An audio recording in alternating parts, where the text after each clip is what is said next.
Hello and welcome to On The Esky, our sports podcast where we cover all the local and domestic, that is the same thing, and the international sports. I've got the full table again with all the boys. I've got Macca on my right and Peps and Monkey on my left. We've got a big show planned. We're going to take a look at the NRL and the AFL and the rounds of footy to come. The NBA play-in tournament that's just happened. There's a little bit of NFL and cricket news happening as well. There's UFC too, a whole bunch of other stuff that we want to get into. Of course, if you love this content, please subscribe. To kick us off, I think we're going to skip the shout a beer segment purely because we just want to shout a beer out to all the NRL fans out there after last weekend. I think we're going to jump straight into the NRL chat because I think some boys are raring to go after last weekend.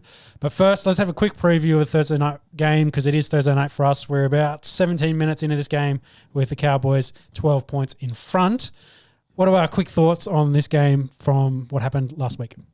Yeah, so both teams 4 and 6, both teams coming off losses last week.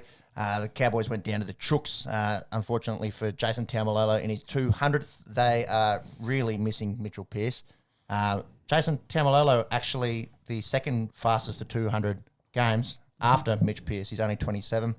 I think Kurt Mann and Phoenix Crossland, they're not the best halves pairing in the league getting around at the moment. I believe Blake Green. Yeah, so he's playing 7 for him tonight, and Phoenix Crossland stays in at 6. Man goes into the centres because Bradman Best has done his string. Yeah, and no Ponga as well, I believe. No Ponga. He's got an adductor.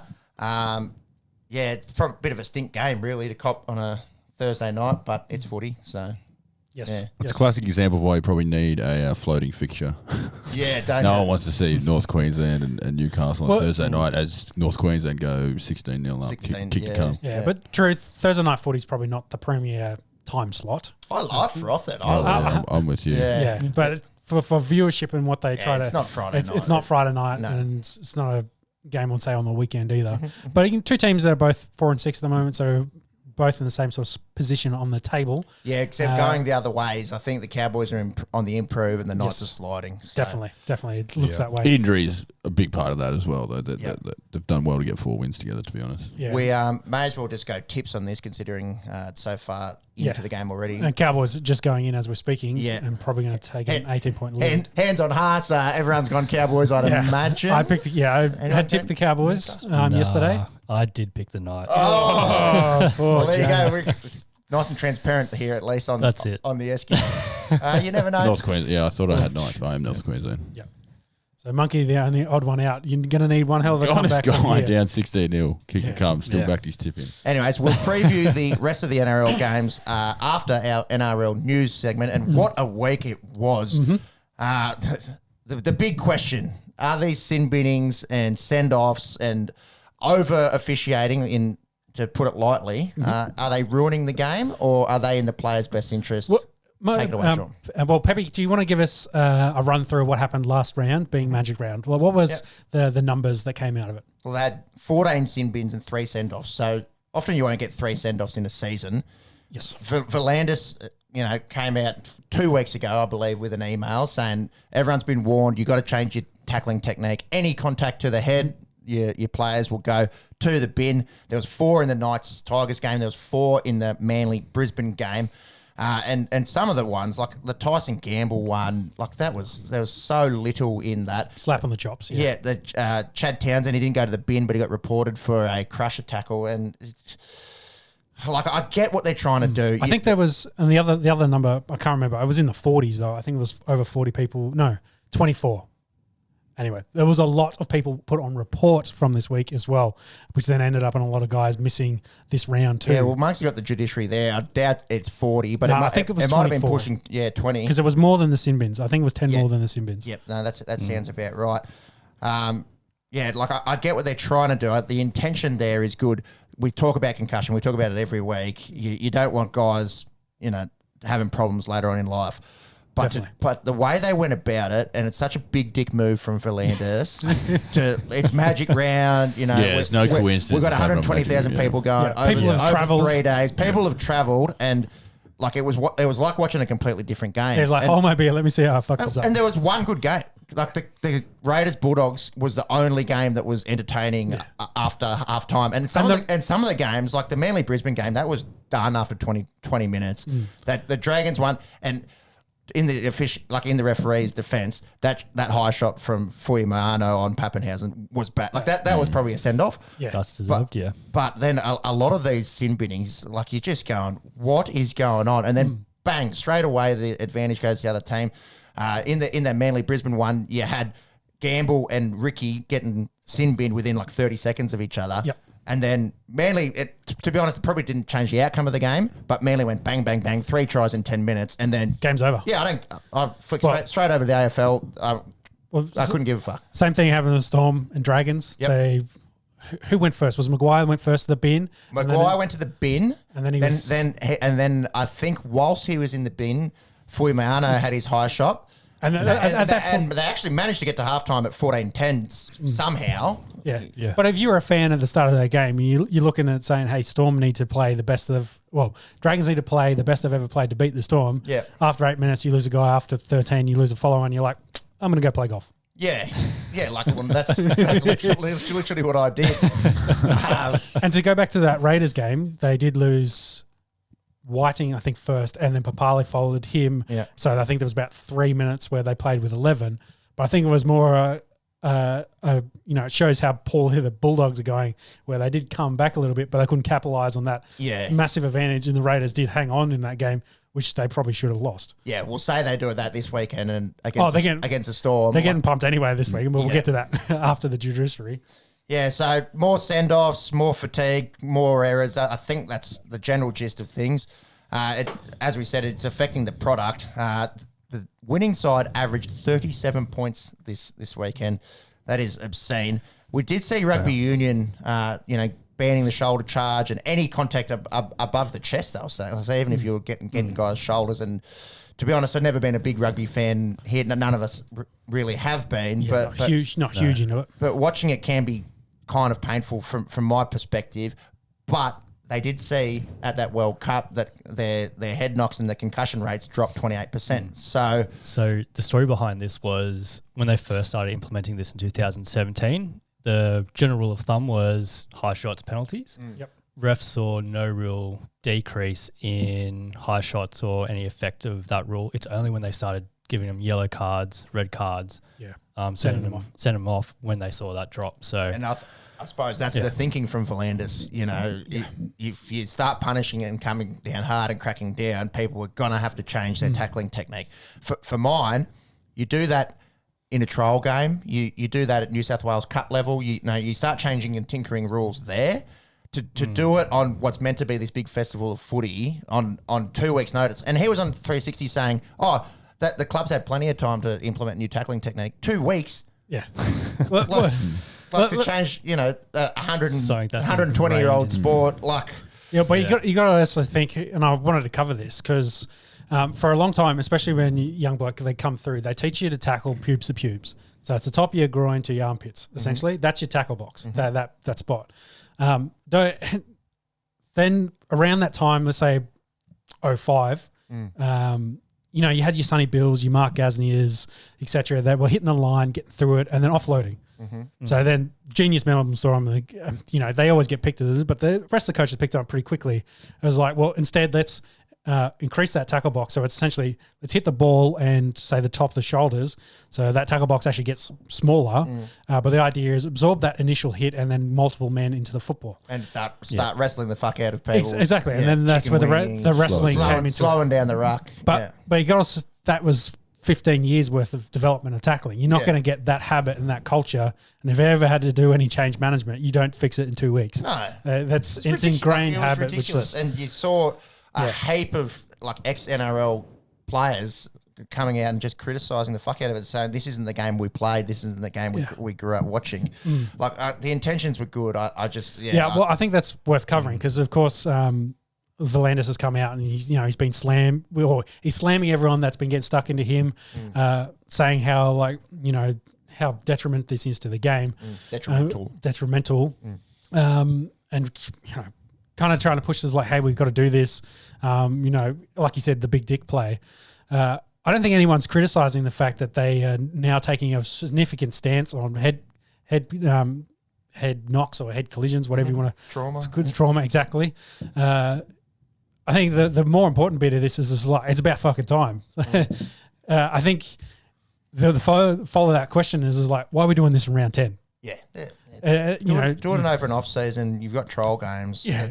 That seems like the smart way of doing it. Exactly. And then the counter argument to that is, well, how many people get concussed in the next 6 months because of us not changing the rules? Yeah, but why didn't they do this in February and January? Like when we talked about how they rushed in the medical sub rule and tried to get that put into place. So, that they did something. And as we all correctly realised, it was like, well, this rule's never going to get used because this has never happened, the amount of concussions. They're going to have to increase sin bins and send-offs to be able to facilitate that rule. Now you've got this kind of following up. We talked about this a month ago and we've led straight into this. But then, the NRL, again, they've had the right intention. They just fucked up the implementation. And I don't think they've really had a look into it too deeply about possible solutions. Because I'm going to pick on the Raiders game. Like I think Jack Whiten's tackle, he hits him above the knee and the thigh kind of area. It needed to hit hip. But the angle of the trajectory he's gone is too low and taken out the legs. It's foul play, but it's more lazy. Like I don't think that's a 10 minute kind of sin bin. No. But I'd be happy if the ref would be like, hey, go sit down for 5 minutes. Like bring in something like the NHL, penalty box, go sit down for 5 minutes. Change the rules again. Yeah, but I'm just saying if we'd done this in February, we could have had a look at it. Because the other one I was thinking about, if we're going to increase the send-offs, we're going to force more teams to play with 12 men, and then, that's going to be a significant issue into what was a high tackle here in the Tyson Frizzell. Just copped one on the cheeks. Let's see if someone ends up in the bin from this one. But if they're going to increase the send-offs, they're going to make guys play with 12 men. That means Samalolo as well. It's going to mean more loose arms. That's got to be bin based on last week. Yep. There he goes. 10 men. There you go. It's contact with the head. Yeah. So, and that's a slap and chop. So in my imaginary world, I'd say maybe that's 5.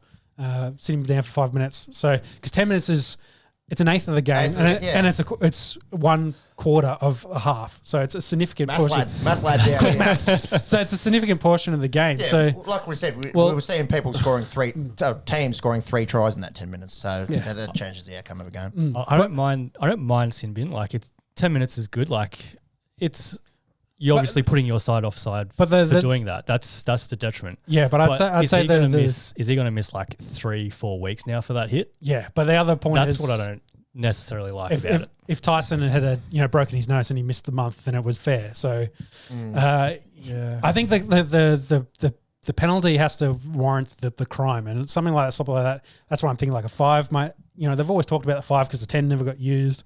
I'd rather see lots more 5s than the occasional 10. But then thinking of this, let's go back to his nose broken. Then doesn't that deserve 10 minutes? Well, 5 minutes and a penalty, that's already a significant kind of gain. You've just lost, the best. Yeah, you're basing it on the result, not the action. So they're trying to get rid of the action, so you don't have to base it on the result. Like that's the whole point of it. But I want to tackle the send-offs because if there's going to be more send-offs, and I started to think, how does that affect games, and what's a game similar that has send-offs in it?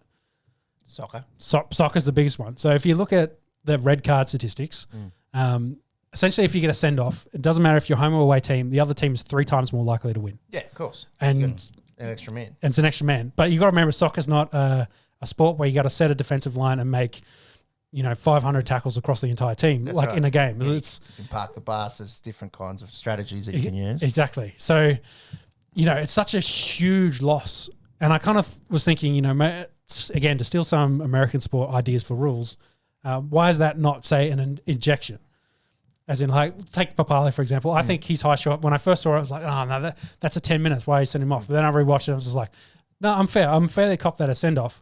But then I said, why would you ruin the rest of the game, the product, and play just 12 men? Why? You've already lost him, so why don't we just eject him? You've lost him. You've lost the best player in your time. You can replace him. But you can replace him. You've lost the guy on the interchange. And I'd say, That's not the worst idea. And also, if the guys are going to say, well, that's, free interchange, blah, blah, blah, I'd say it's a forced interchange. You lose an interchange for that as well.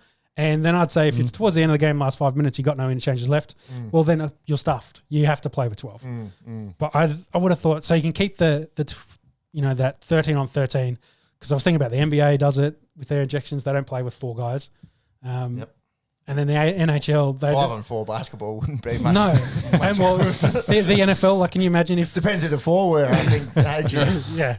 Well, hey, I was here too. Like my last episode on the Esky, I had the whole theory of playing 12 aside. You want to fit 2 extra teams, so I'm all for less players on the field. Yeah. So maybe I am the revolutionary. I think I am. Fernandes and I have a direct line. But I'd say it'd be even, so you don't have to be down. Because like, imagine the NFL if Tom Brady got ejected, and then Tampa Bay had to play without a quarterback. They had to play 10 aside versus 11. Like, it just ruins that entire product of what they're trying to there.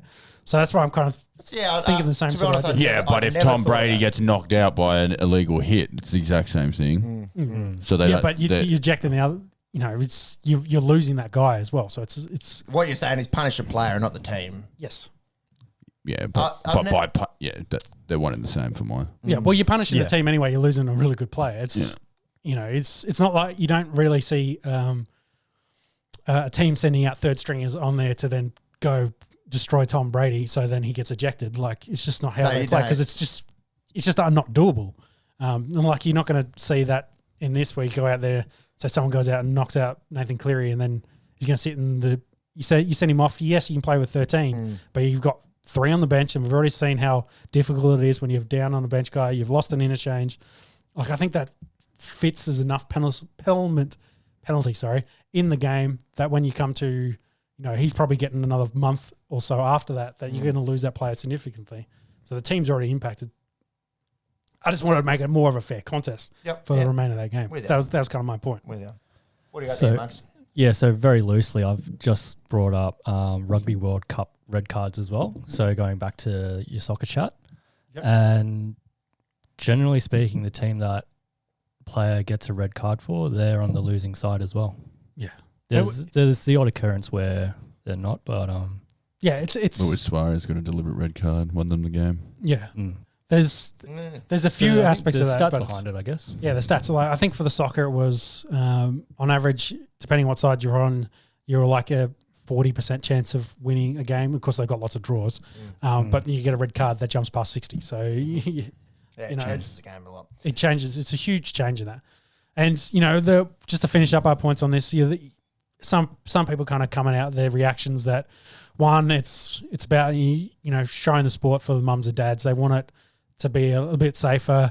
I'm not sure if you boys saw the video of, I think they're like 6-year-olds in America, and one of those dudes, one of these kids tries to tackle another guy. They're wearing full gear, absolutely gets lit up and laid on his ass. And it's like, that's not what you want to be seeing, is sending home for a product of what mums and dads are doing. So they don't want to, the concussions, the long-term aspects, results. I think a player came out this week and said he got knocked out. We're talking 80s. He got knocked out in the 80s. They took him in the dressing room smelling salts, and they sent him back out. Like, he woke up in the dressing room and they sent him back out. Like, well, it's a very different world and climate now, isn't it? So, of course they're worried about the same lawsuit. That could be binnable as well. There could be, they're worried about what the NFL went through with the lawsuit. Yeah. Where they settled for $1 billion, but it's a league that makes, I don't know, 10, 20 times, like a lot more than that. Yeah, a lot. This is going to be a sin bin, you watch. Yeah, he's gone. So that's 2 in the bin for the Cowboys. And the Knights are back in the game. Well, it's actually been the opposite of what was happening last week, where this is actually evened up the contest. So the equaliser. But it shouldn't. It's 13-11 now. The Knights should now take a good 20-point lead in this game. I think we need to move on, Sean, because we've got a lot to get through, and we could probably argue about I will this finish for 3 on this hours. one note. So I had one point. Can I just finish on the NFL? Sorry, you go first. The NFL comparison, because there's also chat that came out during the week. They're going to try and limit contacts in training. Yes. At the moment, the NFL does 14 padded practices. I couldn't believe that when you. Yeah, it's like one a week. 14. Yeah. Well, there must be weeks where they don't have it. Yeah, exactly. Well, if you look at any of the videos of like the mini camps that are going on at the moment, no, they might have shoulders, but they have no helmets. Yeah. Or they might not have anything. Or they have a helmet and nothing else. Yeah. So it's very rarely that they're full padded up contact practices. So round 10 judiciary, there's 25 matches across players being served. Guess how many was in week 9? Less than all of them. 4. 8. Yeah. Damn it. Yeah. So huge shift this last week. Yeah. Mac has been talking about there's not enough talent in the NRL, and then you just... It's on display tonight, Thursday night footy. Well, if you put 24 players, miss, say, a week to a month worth of football, that's a team and a half as the Knights go in again to probably tie this game up. Sammy Walker, his uncle came out and spoke with, I think, NRL 360, saying pretty much he was bullied. Sorry, I just want to keep going on about this. Well, mate, like I get it, but we'll talk about it for 3 hours. We should have done a special. I'm just like watching this. I was like, I don't want to watch this game anymore. Like, and it's no point. But and so many people, it's not competitive. So many people would comment. Well, but this game, it's the opposite, because this is a team that's had a lead and now it's going to actually make it an interesting game. But the counter happened at Magic Round, where teams that already had a lead or an advantage, i.e. a Manly Brisbane or a Storm Dragons, ended up, the game getting iced after 30 minutes. Yeah, but this passage of players, it's not competitive football. It's 13 and 11. You just got to find the overlap and it's not enjoyable. Like, it's not a contest. And I think the final point is they need to fix this shit before State of Origin, because I don't really want to watch more football, regular season games. I think they asked V'landys and they said, is State of Origin going to be officiated the same way? And he said, yes, you betcha. So yeah, but my point back to where I was saying, like, it would have been good if they come up with an implementation before the start of the season. Yeah, so if you can completely change the way you tackle. Yeah, that, and also they could have said, well, a send-offs now, like they could have done send-offs now, ejections. We've got 10 minutes in bin, we've got 5 minutes in bin. If you do this, like, give examples. If you do this, off. 10 minutes is this. 5 minutes is this. Very, very clear kind of rules. Everyone understood what was going on. Everyone had the same expectation coming into the season. So we're not here in round 10, now going into round 11 going, what the fuck's going on? Next week, are the rules going to be different again? Yeah, well, the way it's been, yeah. Everyone loved V'landys. Let's just play during COVID. Let's do it. Let's bring in new rules. Oh my God, the game's in such a good position. Let's, sin bin everyone. What? We didn't talk about now we go full 180 on V'landys. Yeah. I think V'landys still been great for the game, and I think this is a great push. I just don't think the implementation's been good.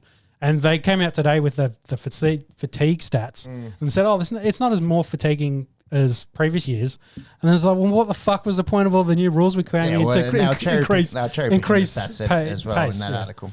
Oh, definitely, because you look at the stats where they're kind of saying, less run meters, but there's more tries, more stoppages, so there's actually less time in play. But then the speeds of players have actually, the amount of times you're running over, flat out running has increased. So you actually, the game is played at a more pace. You are covering those meters in a shorter amount of time. That's more just, I'd say, your backs and your wingers being able to break the line. Yeah, but they're just sprinting down the field. Like, I think that's where that running. Yeah, but then everyone else is chasing them after it. So it's like the game. They're actually covering covering less meters, but they're covering those meters quicker with more pace. That's what I'm saying. So which, if you're having to run harder, doesn't that cause fatigue? So I think they need to look at their stats a bit more and break it down. And if it's not creating fatigue, they need to look at the rules they just put in to increase the pace, because obviously it hasn't worked. Yeah. Sam Walker. Let's move on. So as a 16-year-old, his dad Ben Walker played NRL football. His mum Kylie. They weren't his uncle as well. Yeah, well, his uncle Chris was the bloke that's kind of. Didn't all three Walker brothers play football? Yeah, all three, I'm pretty sure. So, footballing family, of course. Indeed. So, as a 16-year-old, he was called, into the office to have contract negotiations. And Anthony fucking Seabold. Pretty much got bullied. Yeah, they said mum and dad can't come, and that, I think they were trying to lowball him pretty much. And sign on the dotted line. I think at that point as well, they had all the big forwards. They're trying to keep that pack together at that point. Yep. But still, it was like... Something's going on in the rest. Fucking dodgy. Race rolls as well. We probably need a parent guardian to sign a fucking contract as well. Need a legal guardian at 16 to sign anything. Yes. Anyways, they got Brenko Lee, so you take Brenko, wouldn't you, over Sam Walker?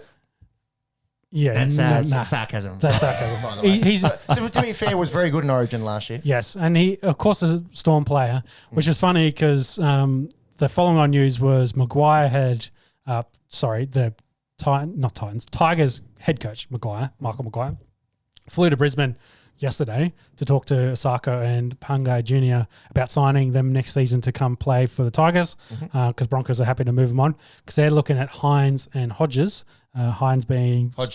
Hodgson, sorry. Hines from the Raiders. Yeah, Hines being fullback for Storm /5'8/ filling in for all the injured guys.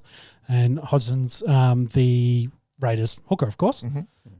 So using that money there. But then Lockyer came out during the week and said, you got to be cautious about signing Hines, getting a Storm player, because why? Because guys that have left the Storm haven't done overly well besides GI. And the guy that I was thinking of last week, McLean, is a classic example. Yeah. We did mention this last week. Yeah, the Storm system. The Storm system, the Roosters system. Yeah, so you'll be worried. But a couple of days before that, they signed Branko Lee. So Darren, I don't know, probably needs to shut up a little bit on this.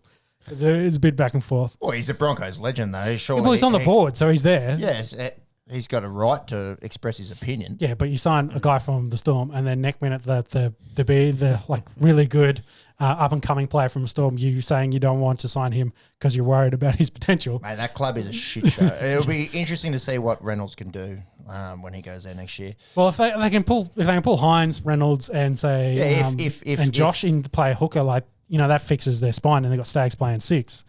Spines make teams, and that's better than what they've got at the moment. A lot of ifs. Big time ifs. AJ Brimson. No ifs about his future. Yeah, 5 years with the Titans. Not really sure on how much cashola he'll be on just yet. There was a long NRL news, but we had a lot to get through. Let's 5-year deal, of course, for Brimson, if we didn't say that. A long-term deal. Let's get into the round that is upcoming. Round 11, I think the Sunday matchups are the most enticing here. Tomorrow night, the New Zealand Warriors take on the West Tigers at Central Coast Stadium. The Warriors, they're going to be staying in Australia, apparently, again. So I think, didn't New Zealand have a case like a week ago and then put the bubble all into... Well, I think they got a case from someone from Australia going over there. So they're just like, it's kind of put it all up in the air again. And West coming off that win against the Knights, I think everyone was sort of scratching their head when Madge said that Adam Dewey was going to play in the centres and Mo Zimbai was going to have the 6. Dewey goes out, 2 tries, try assist, 152 run metres. Premiership winning coach knows more than idiots on the Esky. Yeah, shock. It wasn't just the idiots. It was all the idiots in the Twitter sphere and the social medias and the rugby, in the pubs and the Nuffy population. Yeah. I think it talks more to the quality of the player. You put him anywhere and he's just playing unreal at the moment. Indeed. What do we got here, boys? Again, a bit of a stink game on a Friday afternoon, but Warriors are due to win, so I've backed the Warriors in this one. I have gone the West Tigers because every time I don't tip them, they win, and every time I tip them, they lose. So good luck, West. Well, that makes me happy. I tip Warriors, so that's 2 for 2 for me. Any Desmonds or a 3-1? 3-1. I'd bet the Warriors as well. Odds, please. Yeah, so Warriors are favourites, $1.50. Wests are out at $2.60. Line is 5.5. I shan't be betting or watching that game. Not at all. You'll be watching the next one, though, wouldn't you? I will be, but I don't know if too many other people will be. The primetime Friday night football, the 2-8 Cronulla Sharks take on the 5-5 St George Illawarra Dragons. They're at both of their home grounds this year, Netstrata Jubilee Stadium. The Sharks coming off that 32-22 loss to the Rabbitohs. The Sharks, they haven't won a game since Johnny Morris got fired. And I think this is what the Sharks fans were really fearing, is that you fire the coach, you won't re-sign Sean Johnson, or you offer him past deals. Yeah. They don't care about 2021. It's so odd as well. It's just, the NFL, you tank for Tua, you tank for... There's a reason for losing on purpose. Cronulla have no idea. They're just like, they've got a new management over there and they've just either thrown in the towel, said, hey, we're a bottom tier team this year, let's try some blokes out and get the coach we want before someone else signs him, and job done. For the Big Red V, they're coming off that loss to the Storm. Big loss. Terrell Fui-Mayano got 5 weeks for that high shot on Pap. I think, that was pretty bad. It was high, it was late. Pap's missing his game this weekend with the Storm due to concussion. Josh Maguire, 5 weeks for a hip drop tackle. Did you think this was a little harsh? Yeah, well, I think I said it to you boys. Yeah, and when you talk when you're taught to tackle, you're taught to drop your hips, especially when you grab the bloke, because then he's got to carry your entire weight. Yeah, that's right. Yeah, which makes it, you drag him down. I think what's unfortunate as part of this process, because you look where Maguire's head is and where he's looking. He's not looking at Addo-Carr's legs. He probably doesn't even know they're there. Addo-Carr's legs, of course, get rolled up underneath him, so it looks really bad. It does. Plus the fact that Maguire's got the grub tag probably doesn't help him. Yeah, and outstanding points from the judiciary. Exactly. They're throwing the book at him a little bit. I don't think it's a tackle that'll happen often like that. And it's more bad luck than anything, isn't it? Yeah, because he's just coming sideways and Addo-Carr's moved. Some of that stuff's just unlucky. And it's, that's one of those things is like, hey, maybe going back to my 5 minutes in the bin, that's like a 5-minute bin for me. Mm-hmm. Well, yeah, I don't mind like the sin bin, but 5 weeks seems a bit steep. Yeah. He's got priors. I think it's the main problem. Yeah, I think so. More Dragons suspended. Michaela Ravaloa, 2 weeks for a shoulder charge. It's actually the third time that he's been reported for this. Second time he's missed games. He's got to change. Hasn't he played like 3 games this season because of this? No, well, he scored 8 tries. I think he's maybe played 5, which is what, and I was trying to tell you about a month ago. I'm like, Ravaloa, it could be like a top 10 winger in the NRL, he's just got to sort some of this shit out because his finishing is unreal. Yeah, like he's like a mini Sivo. Yeah, he's just like, bro, I need a rest for a couple of weeks. Let me just throw a shoulder charge out. Yeah, good shots. Like 10 years ago, they were good shots. Oh yeah. Anyway, you get away with it. Yeah, but not in this day and age. Tarek Sims is suspended for a week. Matt Duffy has a shoulder injury. I'm pretty sure he's out. Yeah, he's gone. AC, I'm not sure how bad it is. Dragons have about 12 players out. There's the loan system sort of come up again a little bit. Looking at Moses and Membai, of course, to come over and help him out. We've got a 6 and a 7 and Clune as a backup. Oh, I think playing centres. It'd be centre because Foy Mayones. He was playing in the centres. Yes, Lomax is injured. Centre.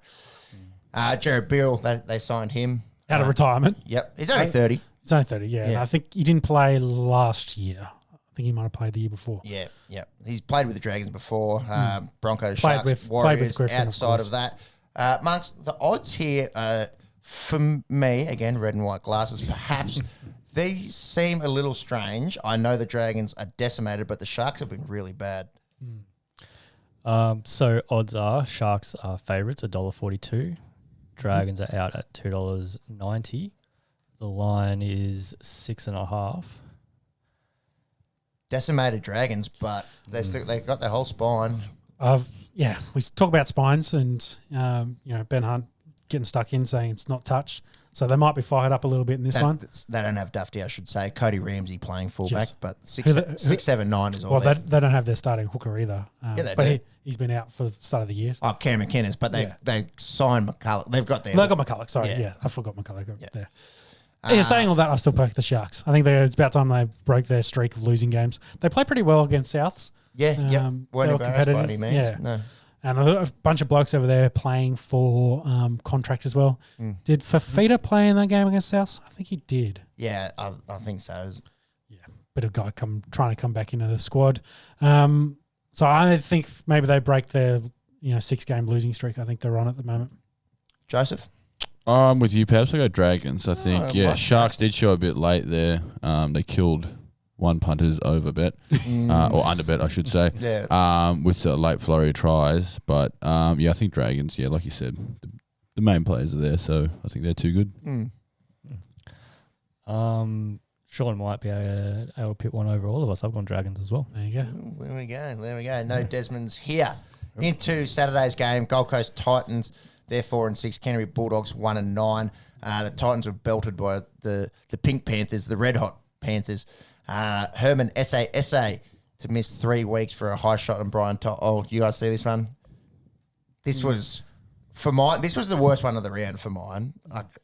The way he kind of, it was a classic coat hanger kind of play. It just Toho's going this way, he's going the other way, and he ran out of the line early. Then the refs yelling at him, "You're offside, and then boom. So he gets 3 weeks, and then Maguire gets 5 weeks for a hip drop. Priors. Quantum mechanics again. Dogs, they pushed a 12-man Raiders side. Slash 11 at one point. So. Yeah, 11 at one point. Kyle Flanagan left out again. I think Canterbury might be sort of like the Sharks. They've got the troops, the reinforcements coming next year. Yeah. Well, there's also talk, I think Flanagan might be moved on to his third club. Yeah, right. Out of favour again as a halfback. So you put him in a Storm or a Roosters. Well, he comes from the Roosters. And he was hard done by the Roosters. Yeah, he was one of the best halves in the comp last year. Yeah. Like, try and work it out. What have we gone here? Anyone got an upset? Can't imagine. Titans, I think. No, Canterbury played their grand final last week. Still lost. Gold Coast to get an easy win and try and push for that 8th spot. I've gone the Gold Coast here. Gold Coast as well. Odds are Titans are favourites at $1.18. Bulldogs are out at 5. Lions 13.5. Thanks. No, I'm not touching it. Yeah. Well, they probably should put 20 on Canterbury, honestly. If Dave Fafita, that is, he's not back. He's still suspended. Yeah, that's right. Yeah, no, I wouldn't touch the line. Roosters Brisbane. I tell you what, looking at their Saturday games, could be another few blowouts. Toilet Saturday. The Roosters coming off that win against the Cowboys. Angus Crichton was really good. Something a few people were saying, Teddy gets a lot of high shots. He runs really low. Like when he hits the line, it's his angles. So, he's not a huge bloke by any means. No. Is he 6 foot? Nah, I wouldn't have thought so. Shade under. Munch would get it up, I'm sure. But, so he's not huge to begin with. And most of the forwards say over 6 foot. That's probably a definite. But then, he hits the line, and if he makes a move like a step, then you've got to remember he's probably on like a 30, 40 degree angle. Yeah. Which then, of course, lowers his head from being 6 feet down to, let's go 5 feet, 5 inches kind of thing, which is right at shoulder height for the forward. So he does get a cop a lot of those shots because he's on the angle a lot. Yep. How tall is he? What's 184? 6 foot. Yeah. 183, 6 foot. So he's right on there. He's right on 6 foot. Broncos, they were belted by Manly. The Turbo Eagles, we've been talking about them. They're good. Don't need to get back into the sin biddings. So that essentially... Let's get back to sin biddings. It didn't change the outcome of the game, but it ruined the like for me as a neutral viewer, it ruined my interest in that game. Yeah, oh, definitely. And one of the things I did want to mention out of this, and we've seen it, I think, pretty consistent as well, that most of the teams that get a sin binning or lose a guy, they follow it up with another guy, which goes to another point of, what happens when you're fatigued, you make errors, make mistakes. You have loose arms, and then you get more guys going in the sin bin. You get lazy. So you got more hits. So it's, again, a reason why we're not watching good contests and competitive. And this might have been a 30 to 14 kind of game beforehand. And even with Manly getting their own 2 sin binnings, Brisbane aren't a great team, but they've got smoked in the end because they just didn't have enough guys. All chooks, I'd imagine. Yeah, all chooks. Interesting note, Milford's been dropped again, so the Milf's out. Albert Kelly gets back into the NRL after 6 years away. Yep. He's been in Super League for a couple of years at Hull, so be interesting to see what he goes 6. I think Carmichael actually might have been 6, but he pulled up a little lame in training during the week. So depending how Albert Kelly goes... Actually, no, I think he's on a training contract. No, round 11. So round 11, the guys on training contracts could play their first game. Right. So Carmichael's on a training contract. Since it's round 11, he might have started now, but if he's healthy, he could be 6 next week if Kelly doesn't do real well. Yeah. So Carmichael Hunt back to Brisbane. Yeah, he's not listed anywhere just yet. No, next week receives. Yeah, I'd say if he's healthy, he might be next week, depending on how Kelly plays. So the chooks are $1.05. What's the line? Are we taking chooks with a line? Oh, watch Sam Walker have 5 try assists. What is it, Broncos? 27. That's it. Nah, 19. 24. 23.5. I think I'd take that. $1.05 is nothing. They'll win that by 40 points. Yeah, well, it depends. If they get a sin binning within the first 10 minutes, they're going to get 50 put on them, 100%. Speaking of another enthralling close battle. Yeah, excellent. The 4 and 6 Raiders taking the 8 and 2 Melbourne Storm at GIO Stadium. The Raiders do have a little bit of a hoodoo over the Storm. They're going to need all of that voodoo magic this week. Bellamy and Ricky and Sticky, of course, are real close. So they definitely get both their squads up for these games. And it's don't want to say it's the Raiders' kind of grand final that they played throughout the season. They always want to beat Melbourne. But looking at who they're missing this week, they're getting 50 put on. Papali'i, Jack White and Josh Hodgson all through suspension. Jared Croker's still not right. You were bagging him a few weeks ago, and now what? Because he's hurt. Well, that's why he's been playing like crap. Well, his shoulder's been what's keeping him out, but he's recovered now from that shoulder injury, but his knees are what's been playing up. So he's had a knee issue for I don't know how long, but that maybe that's the reason why he's been so shit of late. You know, do you feel bad for bagging him? No, I don't feel bad for bagging him. He should have known better that, hey, I've got a bum knee. I shouldn't be out here playing first grade. He's playing hurt to try and get up with his team that he's a legend for. Nah, fuck that. Chris has been playing better. You got to get the young guys. He's an above average player when healthy. So if he's not healthy, he's average to below average. So I'm not giving him a solid pass, but now I might explain the reasons why he's been down this year. Maybe it's the reason why he's still out and indefinitely out. Like he could miss another month worth of football while he tries to get his knees sorted out. The punters never know what's going on behind the scenes. Like everyone, sorry to jump over to the AFL, but everyone bagging Paddy Cripps for Carlton. Oh, he's just not himself this year, blah, blah, blah. He should be doing more. He's been playing with a broken back. Like he's been playing with a fractured... Spinal. Yeah. Spinal. From carrying those boys. It's one of the biffiters. I don't know. I think we get very, very quick to crucify people, and you just don't know. There's always things going on. Yeah. Well, what you watch is the product on the field, and you're like, well, the product he's delivering at the moment isn't great, and you're getting stuck in him for it. But you don't know what his home life's like, what his mental state is, exactly. What niggles he's dealing with, what other shit's going on, and usually it comes out later that hey, there's significant problems, which is why he was such a down from his standard level of play. But anyway.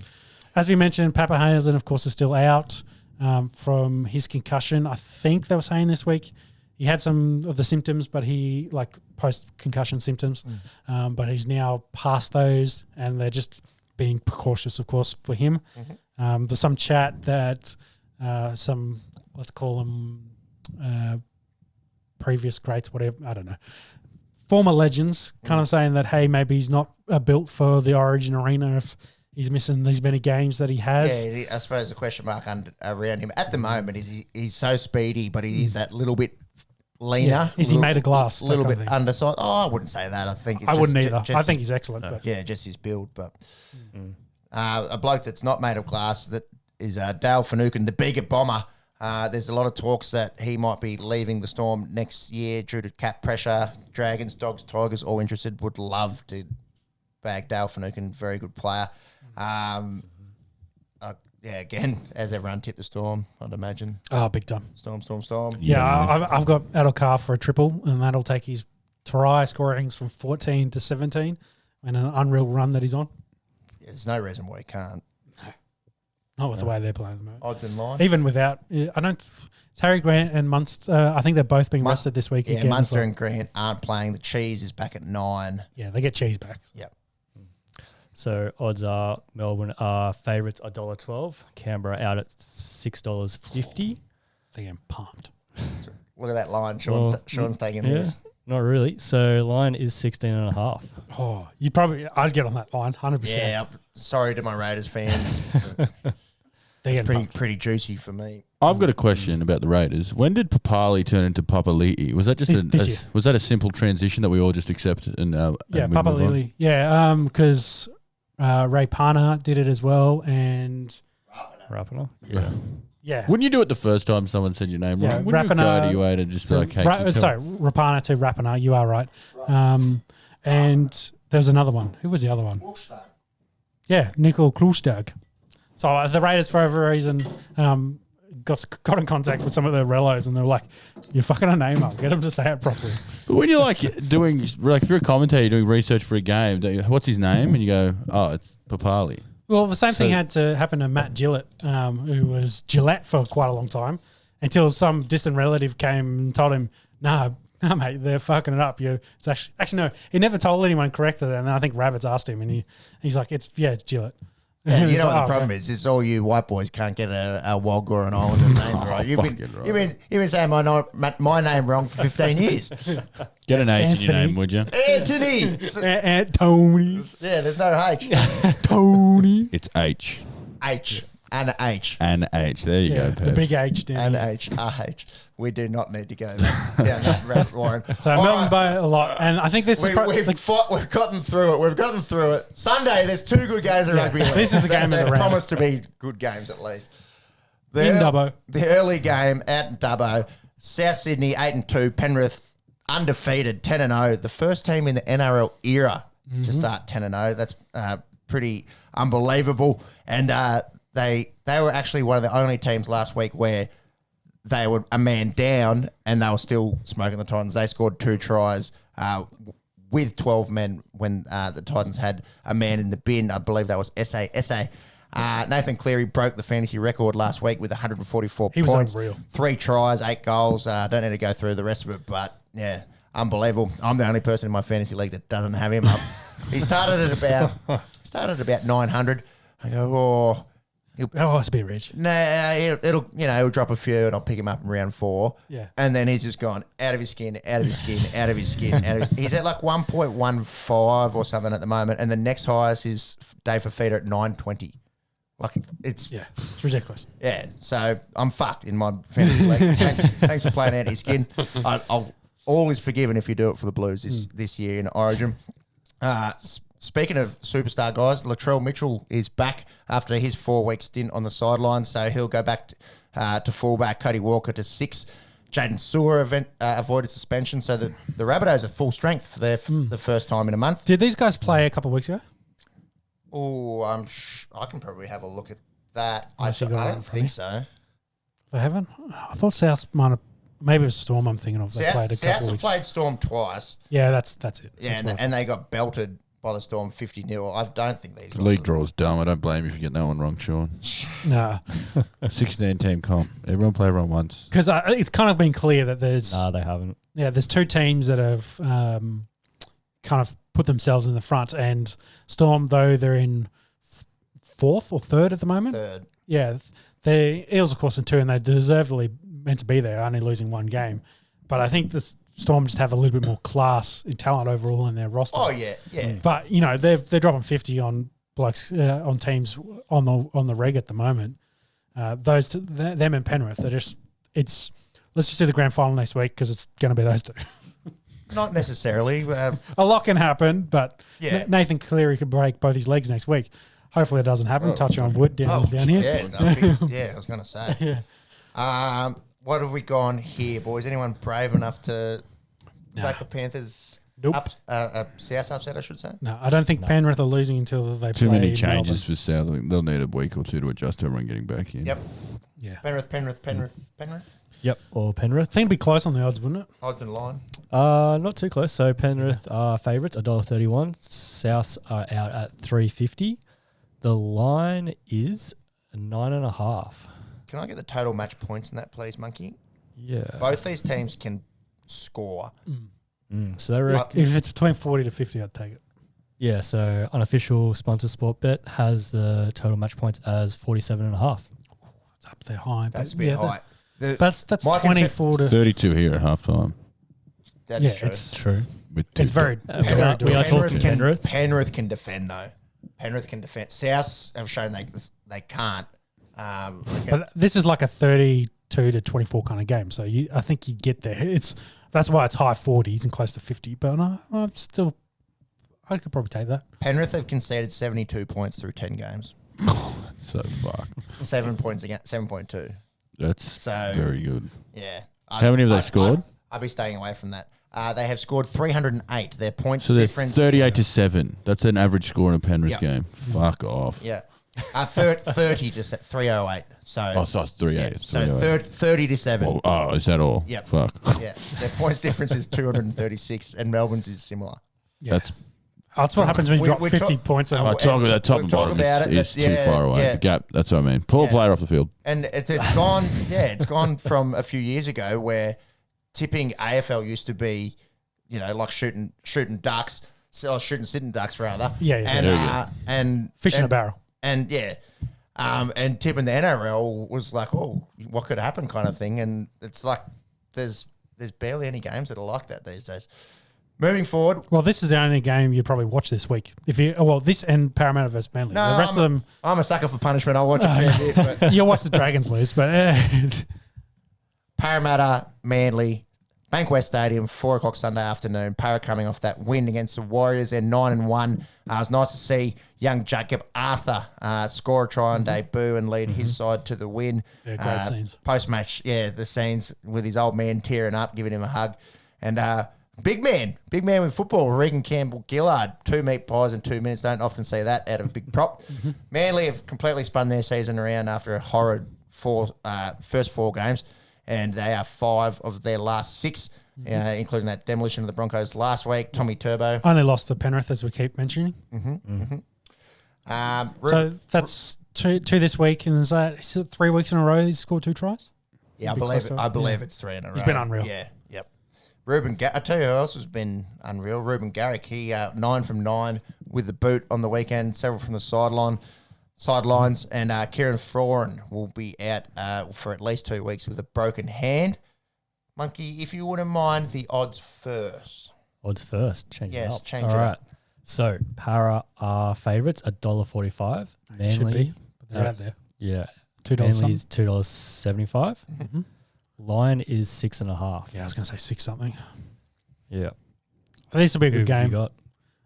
If Manly get someone sin bin, they're going to lose. They got to be perfect in this.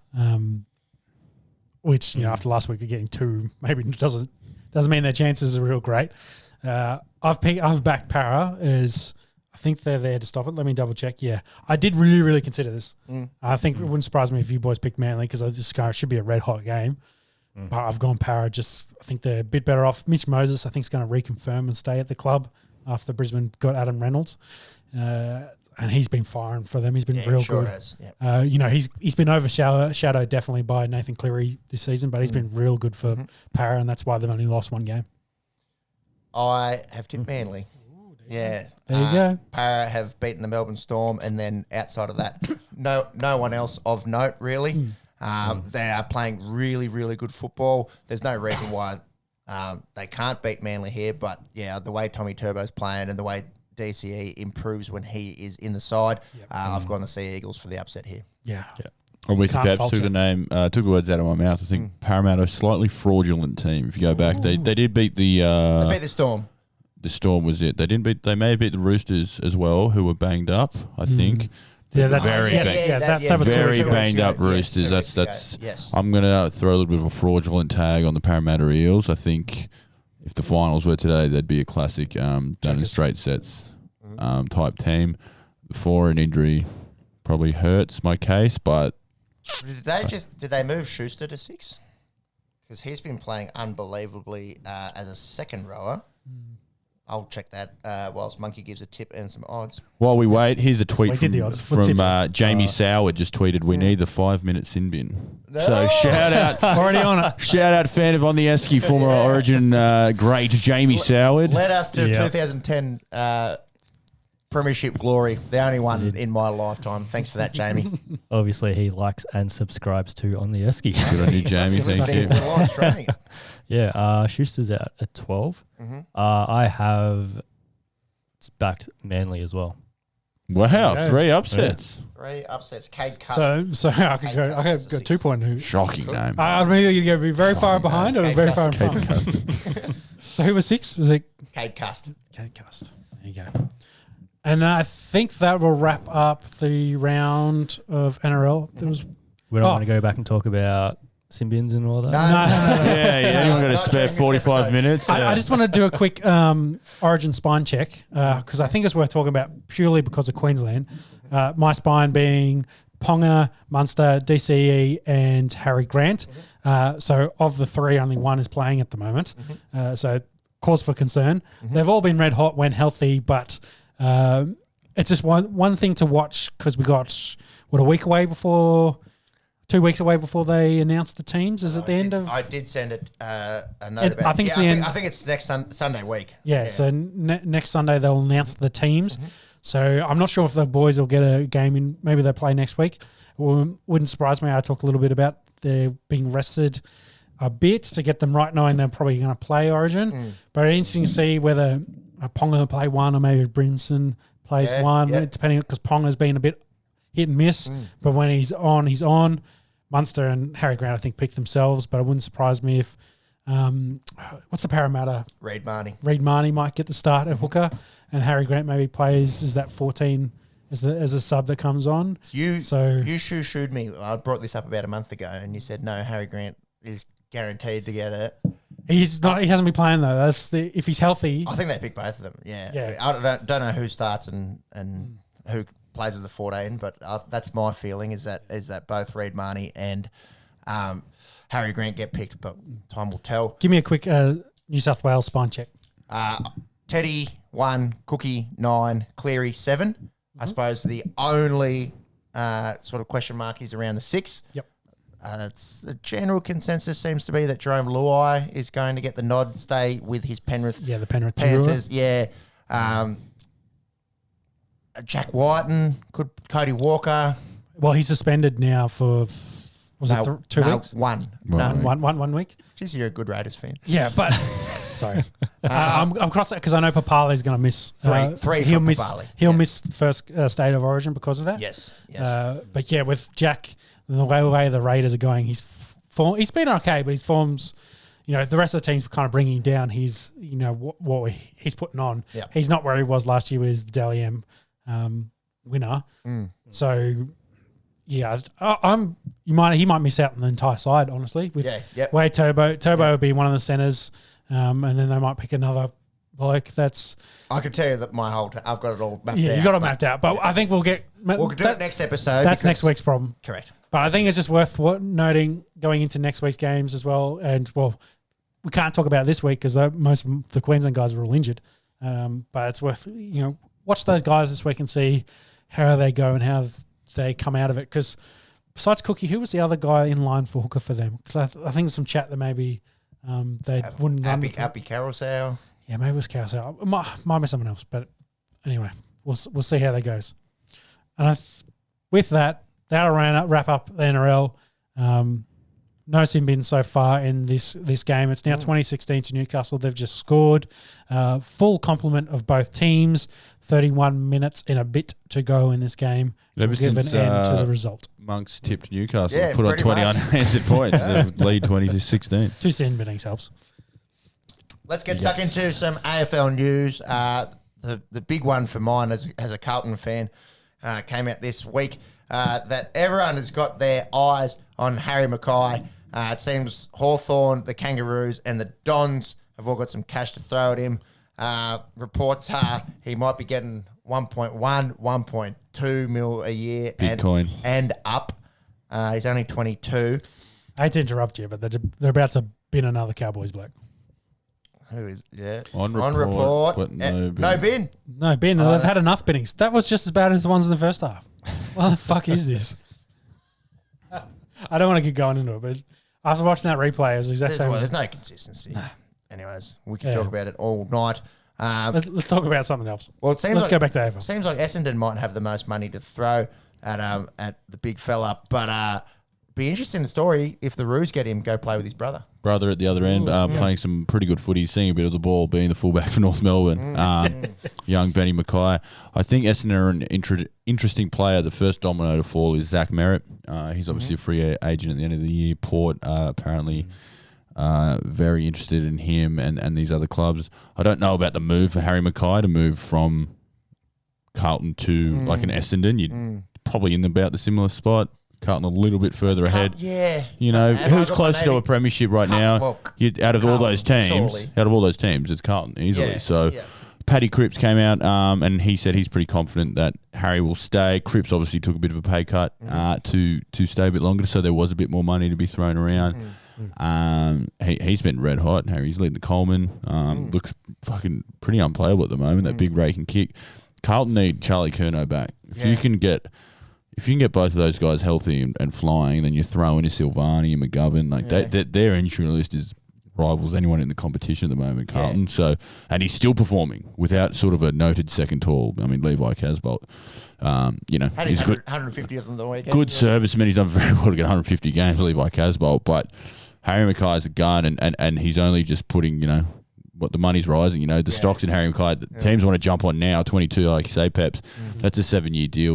Like we said, $8-9 million. So, well, if in that kind of years and that length, you want to get paid. And as a professional sportsman, I always say get as much money as you can because you just. It's interesting you mentioned the length because, like the Buddy Franklin deal, you get a little bit of production out of him early on, but then you're paying a lot. You've got to admit at the back end, a lot of money. And we saw, Jason Taumalolo in the league getting this massive deal, and now there's all these whispers around the club. I don't know if these 7, 8, 9 year deals is working footy. Yeah. Well, I think 4 or 5 is the way to go. It depends how you do it. If you front load them, then when they get to the end of the deal, they're getting paid less money. If you back load them, then of course they're getting paid more money towards the end. That's the way that tends to be geared as well. It's being backloaded. I'm pretty sure Buddies is backloaded. Yeah, and the reason for that's because of salary cap. The idea that it'll crease over the years as well, so that it's not as big an impact. But yeah, it is. A classic one was Tom Boyd when he came from GWS to the Bulldogs. Obviously, I'll know about this because I'm a fucking nuffy. But he came over as a 20-year-old, and he was a 20-year-old making 1.1 million. Something stupid, and he couldn't get a kick. Like, just looked shocking. Won the flag, and then all of a sudden, as these players came along, because the deal was front loaded, he actually was on less and less money, and then obviously had to retire early because of mental health issues. And famously didn't want the money. Like, he had a payout, refused it. So the Bulldogs actually had, $900,000 wiped off their salary cap because he was such a good bloke. And he's done great stuff. We could go off track about his stuff he's doing with mental health at the moment. Shout out Tom Boyd, premiership player, robbed of Norm Smith. But as a Bulldogs fan, that deal's are absolutely 100% worth it because he's one of 44 premiership players. He helped us win that grand final. Absolutely, whatever. He was dog shit literally for maybe all bar 4 games of that contract. I don't care. One of them was helping us win that grand final and close the best on. Yeah, absolutely. Got Norm Smith votes. I honestly think he was the best player on the ground that day. And perhaps you admit that, if Harry Mackay wins a flag with Carlton. If they did it this year, which is absolutely, highly unlikely. But if they you go, okay, 100%. Yeah, he's worth it. Yeah, and he's got to look at that and go, oh fuck, yeah, Hawthorn are offering me, say it's $1.5 million. I may get there, I may get paid like Sean says, but fuck, it looks pretty lean for Hawthorn upcoming league, in a few years. So I don't know if a Harry Mackay turns that team around. No. My early vote is he stays. I think like I said at the start of the year, Carlton's healthiest 22 is a top 8 side. Easy. Yeah. Easy for mine. So I think he'll stay, maybe take a bit of a haircut like Paddy Cripps did. The other one is that Dusty famously. Dusty did it, yeah. And you'll notice any successful team like the Geelong Powerhouse, the Tom Harleys, Jimmy Bartels, Gary, they all did it to stay together. Yeah. And it's your classic. It did Buddy work for Sydney. They got to a couple grand finals. He was really made a couple of Australians. They never actually won a flag, but a couple of Australians was the deal. And you can argue those pesky Bulldogs got in the way of one. Was very exactly. They teed that up very well. 2016 Dogs win that one 89-67. Buddy did play very well in that game, despite having a rolled ankle in the first quarter. Well, I think Dusty might be a little bit of an outlier because. One, he's done excellent financially with the property investments as well. Plus, he gets all the endorsement deals. So that's true. He could probably take a haircut because he's like, I'm just making just as much money off the field that I am on it. So that's the thing. If you're going to take a pay cut to be on a successful team, you're going to get more opportunities because you're playing the bigger games. You're in this more successful team. You're on TV more. So, so that haircut, he took $250,000 less a year. In the long run, he may Dusty, you can't say because Dusty's the best player in the comp. Look at a Paddy Cripps keeps him together, but then he'll be the captain of Carlton, so he'll be shown a lot more. If they are more successful, he makes that back in the long run. So the classic famous example, it's a lovely problem to have, is Tom Brady, and he was lucky that his missus made more money than he ever could. But, taking that big haircut, also doing all those other, always in there, winning all the championships, doing all the televising, deals and all that other stuff. Like, he's made more money outside of football than he ever did. Winning pays. Winning will always pay. So. Yeah, exactly. And it's building that brand. But I would say it's very rare that you get into that position. So there's very rare. There's usually one or two guys. We're talking about a goat, and he's married to a supermodel. And it's hard for me to put myself in his shoes. Oh, very hard. No, Sarah is an angel. I won't hear that. Sarah is beautiful. No, it's the money that I'm referring to. When you're if you're worth 200 million, what's 250? Do you know what I mean? It's $50 million. It depends. I get that. I get that. And maybe that's not the way that my brain is wired. But what's being great, like winning consistently. Just going, I'll cut my contract in half, stay around the boys and fucking win. Well, once you've made your money for life, once you've made your grandkids' money, your unborn grandkids, then you're right. Okay, I've only got another 30 years on the planet. I want to remember my winnings. So and be talked about for the next 200 years. Well, legacy is a big thing because no one really dies until they're forgotten. So you take guys like emotional. Wow. Well, no, not emotional, but deep. There's nothing in that bit.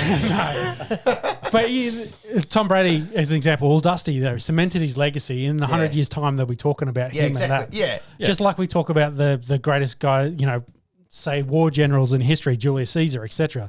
These guys will 2,000 years we're going to be talking.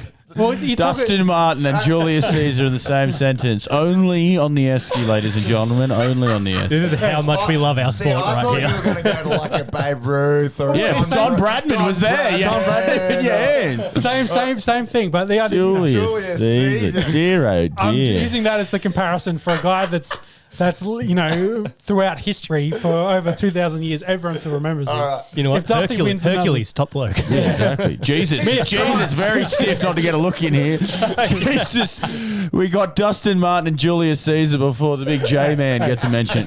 We could talk about Genghis or Hitler as well. Like we can throw out other names if you really want to. Jesus or Hitler, come on, man. What is this? How does your brain work?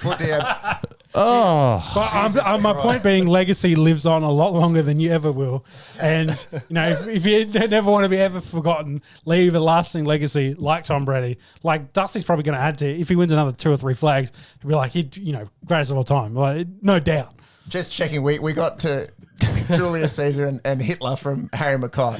Yeah, that's the basis of life. Welcome to On The Esky, and that's how we do it. Speaking of Jesus Christ, Ben Cousins returned to footy on the weekend. It wasn't quite the heights that he was used to, bit of park footy. Did he rise from the dead? Is that from the Queen's Park? Semi-dead from what I reports. The way he was tracking, I was genuinely concerned. Oh, yeah. Oh, big time. Yeah.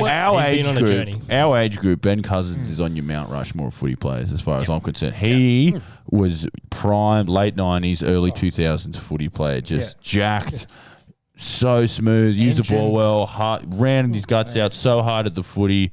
Obviously, that West Coast team was amazing, and then all the stories that come out after that. The reason he's playing so well is because he's bendering so hard. So shout out to all the benderers out there as well. Counterintuitive. Exactly. You'd think. Cocaine's a hell of a drug. Well, God, I wish there was all these problems for Ben Cousins. Everything that's come out. He obviously spent a bit of time in the big house for he was stalking his ex-missus. Yeah, I think 7 months he was in the big house. But geez, he's done some time. I don't think he's done some time outside of that as well. Yeah. Look, he's had a lot of community service. About 18 months ago, it was like, this bloke is going to die. Like, work. Yeah. So, and look, it's one game of footy. Apparently, he wants to play most of the season. It's a good step. Whatever. It's good to see he's alive and it looks fucking healthy. It looks amazing. It looks like Ben Cousins. Don't just be a drug addict who stalks women. That's not what you want. Don't meet your heroes. Don't let your heroes become crack addicts. That's... What was really interesting, the team he's playing with is actually predominantly Indigenous as well. So they're also getting a bit of the wash as well off him with all this media attention that the club's getting. So it's been really good for, say, the Indigenous blokes putting themselves out there for what they're doing and putting on the field. It is park footy though. Don't get me wrong. No, it's not. It is. Yeah, it looked very bush. It looked like. What about Swanee? He goes. It's so stupid. Why are we talking about this? I want to bring it up. I do like Swanee, and he's always tries to, I'm not going to say stay relevant, but he always wants to throw something out there, and he's saying, I didn't see the footy tonight. Can someone tell me if Port sung the song in the prison bar jumper? Rah, rah, rah, rah. Classic shit stirring. Yeah, if the Pies are 9-1 and kicking ass, yes. This is back to Will Chambers last week. Yeah, 100%. You're well within your rights to run your mouth in that circumstance, but like Collingwood are a fucking hot mess at the moment. Lucky Norths is in the league. Yeah, to counter that, he hangs shit on Collingwood just as much. He's pretty good at throwing tweets at Collingwood. He gives it both ways. Yeah. But I thought that was just funny because he was very big when it happened. He said, "There's no way a single player on that team was like, we need to do this. Like they were told this is what we're doing." Yeah. So it's a jab not at the Port players, but at the management Port sort of management and stuff. And again, he clearly knows it's a piss take because. Who fucking gives a shit? And yes, whatever. Port Adelaide people give a shit. So if you do love Port Adelaide, let us know. And if you do love Port Adelaide, suck shit. Go Dogs. We'll get into that in just a second. This is my, resident ruckman. Got to throw something in. This is fire. Something out there. Trent West, former Geelong player. Yeah, I think he won the flag in 2011. I think you're right there. He had 119 hit outs in the Geelong Football League playing for Leopold. They lost. We talk I didn't realise they lost. They lost by 4 points. And we talk about Grundy and, he's on $1 million a year to get hit outs and they can't win. Well, it seems like it's a thing. It's a thing. Did he have a fucking opponent? Well, it was former Western Bulldog Luke Getz. I was going to say it was Peps, but yes. Well, if it was bloody me, he would have had 159.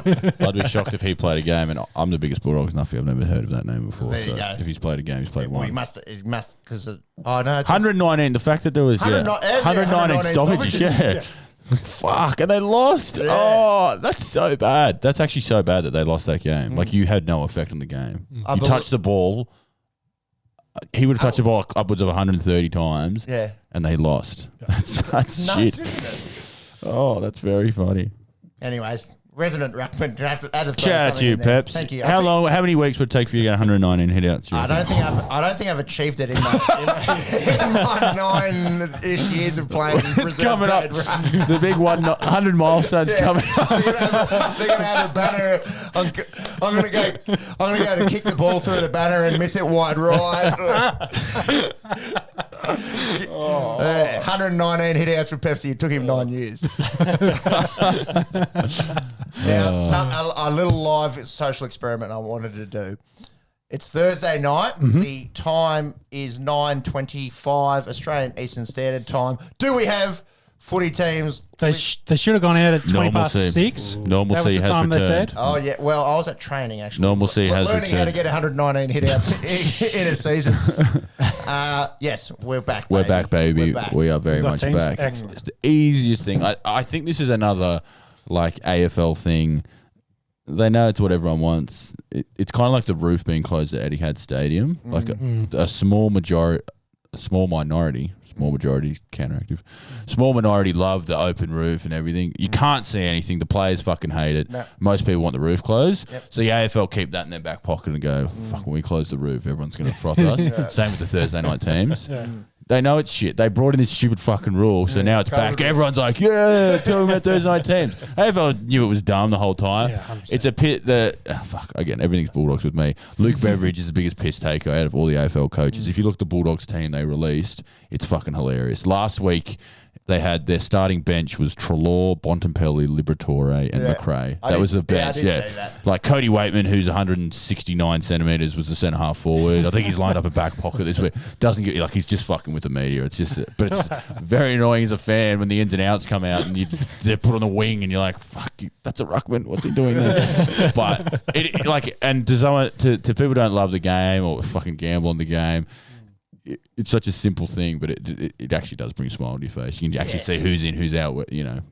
And well, if you get into games, you can plan your weekend ahead. Well, exactly. You can talk about it on the this whole season on the Esky, we've been asking questions. Now we can actually definitively say who's in, who's out. AFL fantasy interest has gone up 1,000%. Absolutely. Go Untouchables. Had a tough loss on the weekend, even though the Bulldogs won. Anyway, how about we get into some footy? Yeah, let's do a round preview. Would you guys like to take it away? Would anyone like a beverage? I'd love a beer, and I'll get into the Friday night game, and probably game of the round for mine. Oh, this looks like an excellent game. Up at the Gabba, it's sold out, I believe. Brisbane hosting Richmond. It's the prelim rematch where Richmond just got over the line against the Lions. How good are crowds, by the way? Oh my God, so much better. Hey, yes. And we were always talking about bring crowds back, nature's healing. Now I'm at the stage where I don't even notice. It's like, oh, good. I'm warm. Yeah. I'm warm. I'm just got the doona around me. This is nice. Footy is on with crowds cheering. Yeah, especially down, under the equator. It's definitely been a lot better. Oh, it's beautiful. It's fantastic. But yeah, into the footy. Brisbane coming off a thrashing in the Q Clash. I don't know what to make of the Gold Coast. We'll get into them a bit later. But the man who won the Marcus Ashcroft medal was a Gold Coast Suns reject. This is one of the biggest fuck ups they fucked that up ever. This man, he's probably not quite an all-Australian midfielder, but he'd be fucking close. I wouldn't be shocked me if he's in the squad this year. Jared Lyons, 37 disposals. He's been so consistent. Ever since he's been at the Lions, if they win a premiership, he'll be one of the gun recruits and that go unnoticed. Suns gave him away for nothing. They released him. They delisted him 2 weeks after the trade period. So the trade period had finished. They sat on for 2 weeks and said, we're not going to play. We'll get rid of you. Yeah. Adelaide traded him to Gold Coast for not much, but at least they got a fucking 4th round pick or something. He walked an hour down the road to Brisbane. Don't quote me on that geography. But yes, I don't know about the walk. Well, whatever. He was walking on if it was back of a car. A vehicle would be. And he gets 30 touches every week. He's tough. He tackles hard. He's such a good, mature body for these young players at Brisbane. So that's such a It just shows you why the Suns aren't going anywhere. Yep. They go up against a little team known as the Richmond Tigers. Obviously, Richmond a bit of a bogey team, I think, from history against Brisbane. They're just going along, not going along loudly, really, Richmond. I mean, the game last week against the Giants, they looked dead and buried, and it was one of those, wow, maybe this isn't Richmond's year. Just needed a quarter. A guy wearing... you that tipped him, wasn't it, the Giants? Well, looking good for most of it. It was just needed Dusty dead and buried, and then the guy wearing number 4 just put on the cape and decided to fly, went into superhero mode. Dusty Martin... You know who's going to win the Brownlow this year? I've actually crunched it, and we've got some Brownlow chat a little bit later. Yes. Dustin Martin's going to win the Brownlow. Do you think? I think Dustin Martin's going to win the Brownlow. Because he has these games where he just puts a team on his back and just goes... Yeah. Like he had 28 and 4 goals, I think, and I think 3 of the goals were in the 4th quarter. Yeah. Sets him up. Like I said, he's addicted to giving goals up unless he's like, all right, I better kick him. Yeah. I just have to do it. Yeah. And he can. He's one of those very rare players in the history of the game who say, I need to do this for us to be successful. He just does it. Yeah. I need to get the ball and get this clearance, and I'll do it. Well, you've said before that he'd win the Coleman if he decided to. If he played full forward, he'd win the Coleman. Yeah. But they've got Tom Lynch and Jack Revolt, who are just, again, kind of going at the moment. Yeah. Dan Rioli's starting to build into some form. Obviously, Shea Bolton, before he broke his wrist, he was having a phenomenal season. I don't think too many people take votes off Dusty either, apart from sort of Bolton. They've had all their injuries. Yes. Lynch has been down. Yep. We look at the Bulldogs. Bont gets votes taken off him by Libba, McRae, Treloar, all these guys. Dunkley, Norton even will get some votes. Yeah. Dunkley early on. Yeah. Dusty is this team. If you took Dustin Martin out of this team, they are not a finals team. Yeah. I said that before the season started. Yeah. But it is so evident, this guy, but he's that special. Hypothetical for you, if you put him on North Melbourne, do they make the 8? No. No. So that's the difference. That is the difference. You still need a good supporting cast, and there's no really any other comparable player. Like we're trying to say, Petrarca's trying to get there. But again, Petrarca's got Max Gawn hitting the ball. Toby Nankervis is a premiership winning ruckman, but no one's going to say he's a fucking elite ruckman. Yeah, exactly.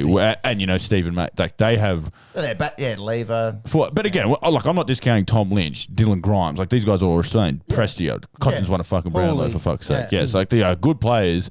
He just elevates them so much more, and they have to do so much less. Like, they don't have to go above and beyond because Dusty will put this team on the back. And 5 goals to a GWS team who still have a lot of talent, that should be dead and buried. This is why I think Leon Cameron's a shit coach. But also, Dusty's just that special. I think, I think this is going to be a really fun game, Brisbane versus Richmond, because Richmond aren't in the position they have been the last couple of years. They've had slow starts. This is where they go, okay, win 6 in a row here, then sort of, feel our way through it. That's what the Lions are doing at the moment. They had their slow start. Exactly, and they're on a bit of a run, and they're looking really good. We've talked about sort of Hipwood, Danaher, Charlie Cameron coming into form now. Yeah, all 3 of those, and McStay as well. I think he kicked 3 against Sun. McStay, and he's that sort of solid, so that midfield's churning even without Lockie Neal. So who's, I think, started running this week, so he may not be too far away. The wins force him not to have to rush back either. I always hate when a player rushes back injured. There's no reason to just get himself right for the end They've of the got Lions McLuggage in the midfield at the moment. They're both killing it, so he does need to rush back. Hugh McLuggage is another roughie for the Brownlow for mine. Oh, that is huge. He's top 5. I didn't mean to do that. That is huge. Yeah, okay, all right. Well. You should have said that. You should have said, yeah, I meant that. Huge McLuggage. A top 5 vote now. If there was a market for that right now, I'd be all over that for Hugh McLuggage. For similar reasons. He wins ball, but he gets meters. He moves the ball forward. He's just so good by foot, and he's kicking goals, which is massive scoreboard pressure. He's always around the ball. Accounts to anything. A bit of a fun one here with Darcy Gardner Pepsi. You saw that on Fox Footy. Oh, so funny. I wasn't watching this one live, but on the replay, I was like, "What are they laugh?" Like the commentators just couldn't talk for about 20 seconds. Yeah. Like Chief was done, and then so I've it was a dead game as well. It was fucking boring. I've rewinded it. Poor Darcy Gardner, his shoulder is out. I think it's fucked. He's going to have the shoulder surgery and miss a month. So the silver lining, wishing him all the best in his recovery. He's getting walked off the field by the physio, and they're going, "Oh, geez, Gardner's getting close to the pill here," and the ball literally rolls in front of him with a Gold Coast bloke trying to pick it up, and he hangs the boot out and nearly gets a kick. He nearly gets a kick while he's getting walked off the field. Tried to pick up a stat, yeah. Oh my God. Funny. And then the commentators are done. No one's saying anything. Everyone's just laughing. Cacking that hard. Yeah, it's good. Yeah, you're right. It's a good 20 seconds of dead air, just people laughing. Well, then I watched it about 4 times and just wetting myself as well. Yeah. So wishing him all the best. It was such a non-effort of a kick. It was so funny. It was so close. He's stuck his foot out. If you haven't seen that, do yourself a favour. Darcy Gardner injury kick, something like that in Google. I'm sure you'll find it. It's 2021. Who are we picking here, boys? I'll kick it off. I think at home the Lions are clicking. They're going to want to get a bit of revenge against Richmond as well. Yes. Yep. All of that. Full crowd at the Gabba. I'm back on the Lions, and they're red hot at the moment. I've gone the Brisbane Lions here. The curse. Who have you picked, Muggy? Might be the curse. I've gone Lions as well. Yeah. They are favourites $1.39. Richmond are out at $3 at the moment. It screams of Richmond win, though. It just screams of a Richmond win. Everyone think, Gabba at home, Richmond are clicking. Brisbane are clicking, I should say. Richmond just clawing away at it. So Richmond win by 20 points. It just... Not out of the realm of possibility. But Brisbane for mine. Sure. What are the odds for us? The bookies agree. What's Brisbane? $1.39? Yeah, $1.39. Richmond's $3. Oh, he said that. Yeah, he said that. Yeah. Sorry, I must have zoned out. And you had me going. But you are right, Sean. So besides their last outing together, Richmond do seem to have the wool over Brisbane's eyes. The line is 16.5. 16.5. Yeah. Not touching that with a fucking... No. That's a lot. I'm for a Richmond. From memory, didn't Richmond eliminate Brisbane last year? No, not last year. Geelong beat them in the prelim. Richmond beat Port in the... Yeah, it was the other way around. And they beat Richmond, I think, the week before that. Yeah, 2019. Yeah, I believe. Yeah, but the Tigers have had the wood over them in finals at least, I think. Like they have with everyone, though. It is a Richmond team. Yeah. I would take Richmond that line easy. 16 points. I think this is a red-hot game. The single-digit game for mine. Perhaps a less red-hot game. Yes. 1:45 Saturday at G. The 3-6 Blues take on the 2-7 Hawks. The Blues coming off that loss to the undefeated Demons in Levi Casbolt's 150th. The Blues, they're 0-5 against top 8 teams. They've all been around about that 3-4 goal mark. Yeah, the fourth quarter. So some of it's been fourth quarter. We spoke about Paddy Cripps, how Teague came out and said he's getting weekly injections because of his back. I suppose the joke was he's been carrying Carlton for 6 years. Ha, ha, ha, hilarious. it's true, but. we were speaking about Harry Mackay last week. Not last week, earlier in the pod. Last week, he had a bit of a shoulder niggle. I thought it was bad. He did well to run out the game. Against the D's. We can check, actually. His name. Yeah, he's named. Yeah. So, hoping. In the squad? Hoping he's all good for this week. The Hawks, they lost to winless North. Peppy picked it over here. Didn't pick too much else last weekend. The Hawks also gave Adelaide their first win last year when they were 0-13. That Hawks-Roos game, actually a really enjoyable game to watch. Yeah, it was a big despite being forth, a toilet bowl, battle of spoon hopefuls. Competitive. That's what we want to watch. Competitive games. And it went right down to it, a kick in it. I've gone the Blues here. I think Hawthorn are really in big trouble this year. They're really sliding. Monkey, have you got some odds there for us?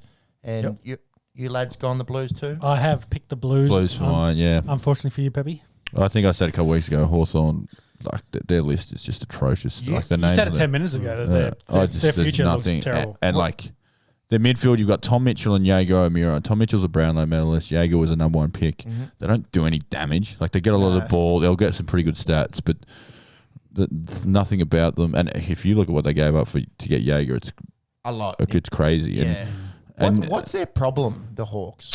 It's because they had years and years, and they've done what Geelong are doing. They were so successful. So instead of bottoming out, they didn't draft. They would trade draft picks to get guys like Jaeger in. They've brought, and that was what they were so good at, getting guys in, topping up and staying relevant. Yeah, then all of a sudden, when you're really shit, and actually, they haven't had a good first round draft pick for 10 years type thing. So now it's just like, oh well. Neither of Geelong, but they trade. They had 3 first round picks for Tim Kelly. Yeah, yep. And they moved that for Jeremy Cameron. Yeah, so now they'll be play successful. the chess pieces. Yeah, absolutely, and they're never going to bottom out. Well, they won't for the next little bit. Sydney was sort of similar. They had 2 years in the pit, and now they seem to be on the up and up again. Hawthorn, and that's a conversation with Al Clarkson. Is he going to be the one there to do a rebuild? Because a rebuild takes a lot of time, a lot of effort. And they're in full rebuild. Like they are now, they are going to be a bottom 4 team for the next 3-4 years. Yeah. So, is he the one to do it? Do they bring in a young, like a Sam Mitchell with the chat? He's out of contract at the end of the year. Is he the VFL coach? Well, they've treated it as a demotion because he was an assistant coach. Now he's coaching the VFL, which is sort of a step down. But they want him to get some head coach. Yeah, they said it's yours. Yeah. You do to that VFL team whatever you want. You obviously don't have much to say with selection because we have to pick a competitive team on the weekend. It screams that they're going to re-sign him and do a Buckley, Malthouse, Goodwin, Paul Roos type thing. Yep. Because Clarkson's done literally everything.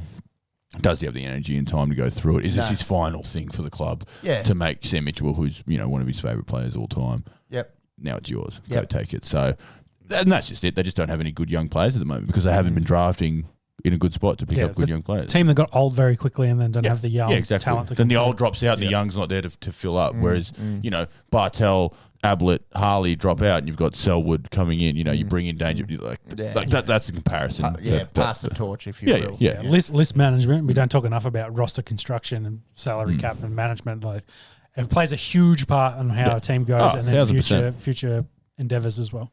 That's exactly it. But Blues here for mine. Easy. Sam Walsh on fire at the moment. Yeah. All Australian. Fire. Easy pick for All Australian team. Monks, did we get a pick from you? Nope. I have gone the Blues as well. They are favourites $1.32. Yep, the curse. Could be a curse, and I'm going to curse them even 17.5. I'm very confident. They'll be Jack Silvani back in to play that link-up role with Mackay. Mackay's shoulder the only issue, but they'll find goals against Hawthorn. The big thing with Carlton is can they beat these good teams? Like they're 0-5 against the top 8 teams. Yeah. Their wins, they did lose Collingwood early on in the year. That's their loss that hurts them. Yeah. I think you'll see Carlton go on a run of wins here because they've played all the good teams. They've played Peps to cut you off, but they've played Richmond, Port, Brisbane, Dogs, D's. Are they the 5 best teams in the comp? Yes. I can't think of anyone better. Yeah. So West Coast in West Coast. West Coast in Perth. West Coast, yeah, but they lost by 6th. 100 points to Geelong. So Yeah. So you look at that, maybe Geelong's missing from there, but Cats. 5 of the top 6 teams, and they've lost them. We know they're not in that top 5. The loss to Collingwood is the one you go, fuck. That stings a bit. If they're 4 and 5, you go, yeah. wow, they can get on a run here. That 8th spot looks there. Yeah, that's what they just need to beat those teams in the bottom 10. Yep. And then sneak upset against Geelong, or beat West Coast at home or something. And then maybe then you do have a Charlie Curnow and a Caleb Marchbank hasn't been playing. Yep. Well, he's out for the year, I think. Is it confirmed out for the year? ACL. Oh, I'm thinking Cunningham, who did his ACL. Should mention actually been pretty good pickup for them, but until poor fella doing his ACL on the weekend. Anyways, I think we have enough Blues chat. Good. Deliberated too long on this game. We've still got a Dogs chat to come, so let's keep going. I've been off for a week as well, boys. I've got a lot to talk about. You get a minute now. It's up to Geelong Gold Coast down there in Geelong. The 2:00 game on Saturday. Geelong pretty lucky really to come away with the win against St Kilda. You guys see Zach Tui barrel out of fullback. It's weird, and now with this new rule where you can run a bit, and the man on the mark's back another 15 meters. If you can run 20, kick it 60, you're in the middle of the ground. You actually have an attacking opportunity. And I think teams would have been watching that, and if their coaches hadn't already been thinking about it, they're going, hang on, this is a dead set. This is a big option. Yeah. What's the worst thing that comes? Like they intercept market. And they're exactly. You're halfway. At halfway, 100%. Like, who cares? Yeah, exactly. Yeah, coaches say don't kick up the move, turn it over. If you turn it over in the middle of the ground, all your players are in front of the ball anyway. You're sweet. Yeah. But best case scenario, get your speedy forwards in front of it. Yeah. I agree. I think you'll see it coming more, and it's exciting. Unloading a tour. It's again such a unique part of this fucking weird game that we love. Yeah. Holding the ball a little bit differently, and it's spinning like a spiral, and everyone goes, "Oh fuck, he's doing a barrel! He's doing a barrel!" People lose their shit. We don't see it that much. People lose their shit when you kick a torpedo. It's the dumbest thing ever. The ball probably travels an extra 11 meters, but you go, "Oh my god, man, it looks cool." It looks so cool. It's the dumbest thing ever, but I fucking love it. It's so brilliant. What are we talking about? Adelaide, Melbourne, right? Well, I don't think we finished Geelong. Geelong. Still in Geelong. Well, we mentioned the it's all happening. We've got budgie smugglers. Oh god, in the league, 30-20 there with 5 minutes to go to the Cowboys. Cam Guthrie. Brownlow. Chat. Definitely. Value. So he's at $17 at the moment. He had 36 on the weekend. He's averaging 31 a game. He often pretty good for a goal. His efficiency's been 76%. Anything over about 70, they say is pretty good. Is he a problem of his system in that guys like Mitch Duncan, Jeremy Cameron, when he kicks 6, probably takes a few off him. When Danger comes back, he's going to be taking a few off him, probably did in the first few rounds.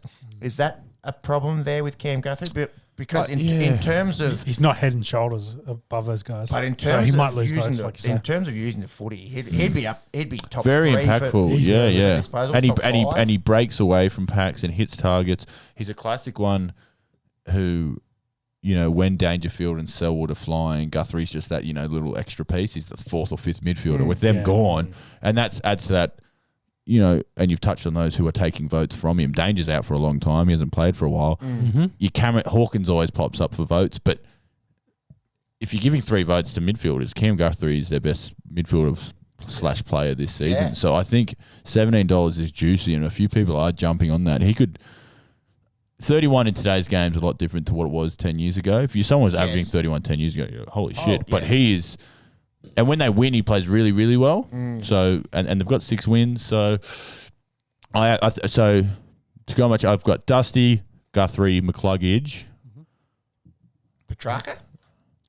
See, Gawn gets votes. Clayton Oliver's in there. I think, and it's Langdon's playing out of his Melbourne and Bulldogs. Langdon, if you listen. She's Langers.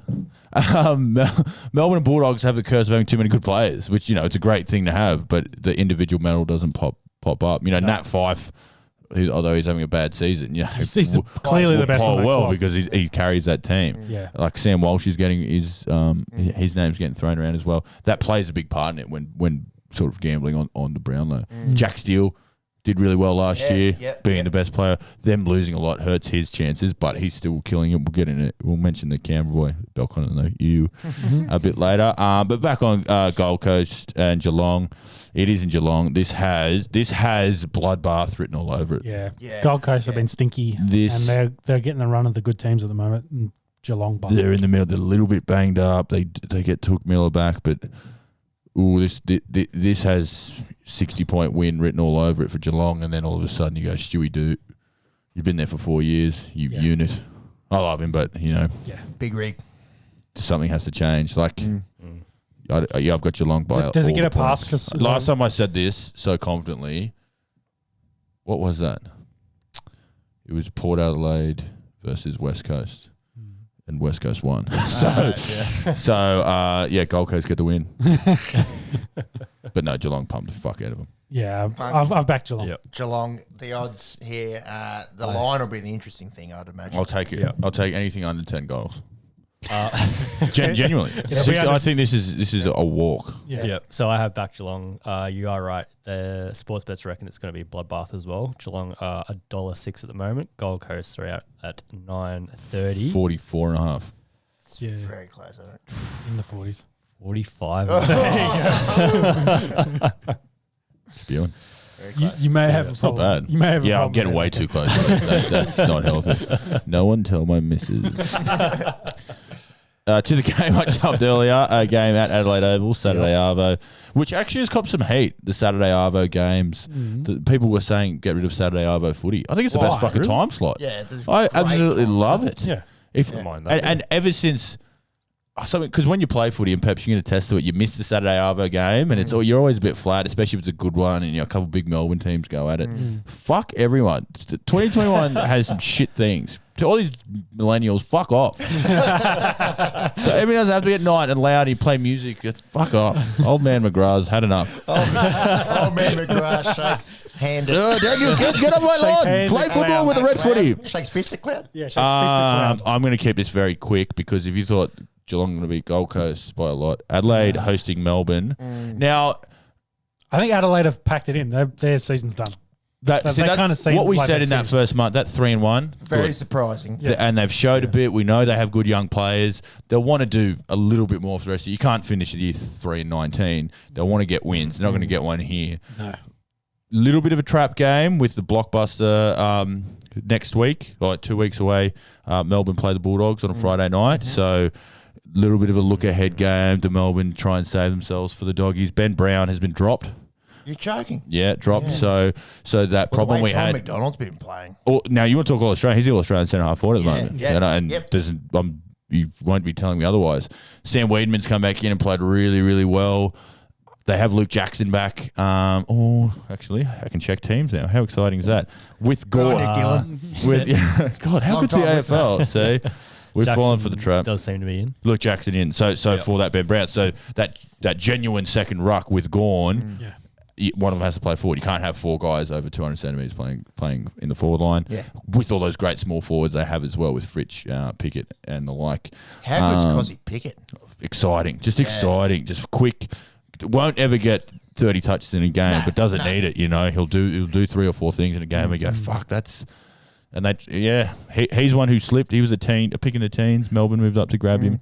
Melbourne win this comfortably, I think, big. But, obviously, everyone's picked Melbourne. Tipping the D's. Can you guess the line again? Because this is becoming one of my favourite games. I think it's like $1.05, and let's say it's 50. The line on this one. Melbourne, actually, this will surprise you. Let them know, Max. Yeah. So give me the numbers first. Yeah, give us the odds. The head to head. Sorry. Yeah. So head to head. So sports bets don't reckon it's going to be as much of a bloodbath. Melbourne are favourites, $1.20. Adelaide's out at $4.60. I think $1.20 is good value. 31.5. 27.5. 27. It is in Adelaide, and like I said, the look ahead. Melbourne's team's full strength. On the Esky bet of the week. Bet of the week. I'll take twice. Melbourne minus that line against the Adelaide Crows. Please take that, everyone at home. Yes. Adelaide pull off the upset. They beat Melbourne.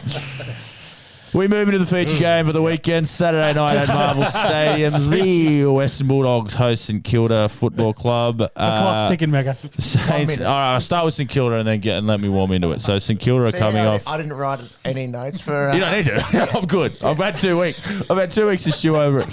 St Kilda did come off that 21-point loss. They were pretty admirable against Geelong, to be honest. Yeah, that 21 doesn't do that game service. They were actually really good in that. There was just a goal kicking. Killed them. Bad kicking's bad footy. This was like unheard of shit, though. What did you go? They kicked 9 points before their first goal. I didn't realize it was that bad. I thought it was 5 or 6. It was about halfway through the second quarter. That was zero goals, 9. That's so bad. 5 goals, 17 on the night. That's shocking.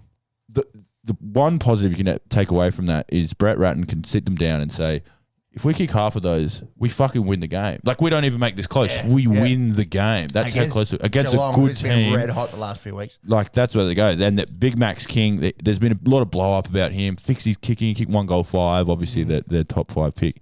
He is fine. He killed that game. He dominated that game. If he kicks 3 goals, 2, again, they go really close to winning that game, and he gets the 3 Brownlow votes. He is such a gun.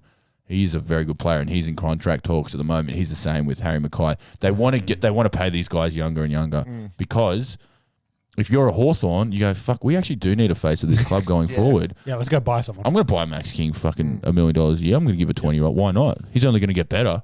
Why not have it? So where are St Kilda out? Again, the injury, them and Carlton are probably the 2 worst injured clubs. Collingwood up there as well. Yep. We did mention Jack Steele a bit earlier. So hard.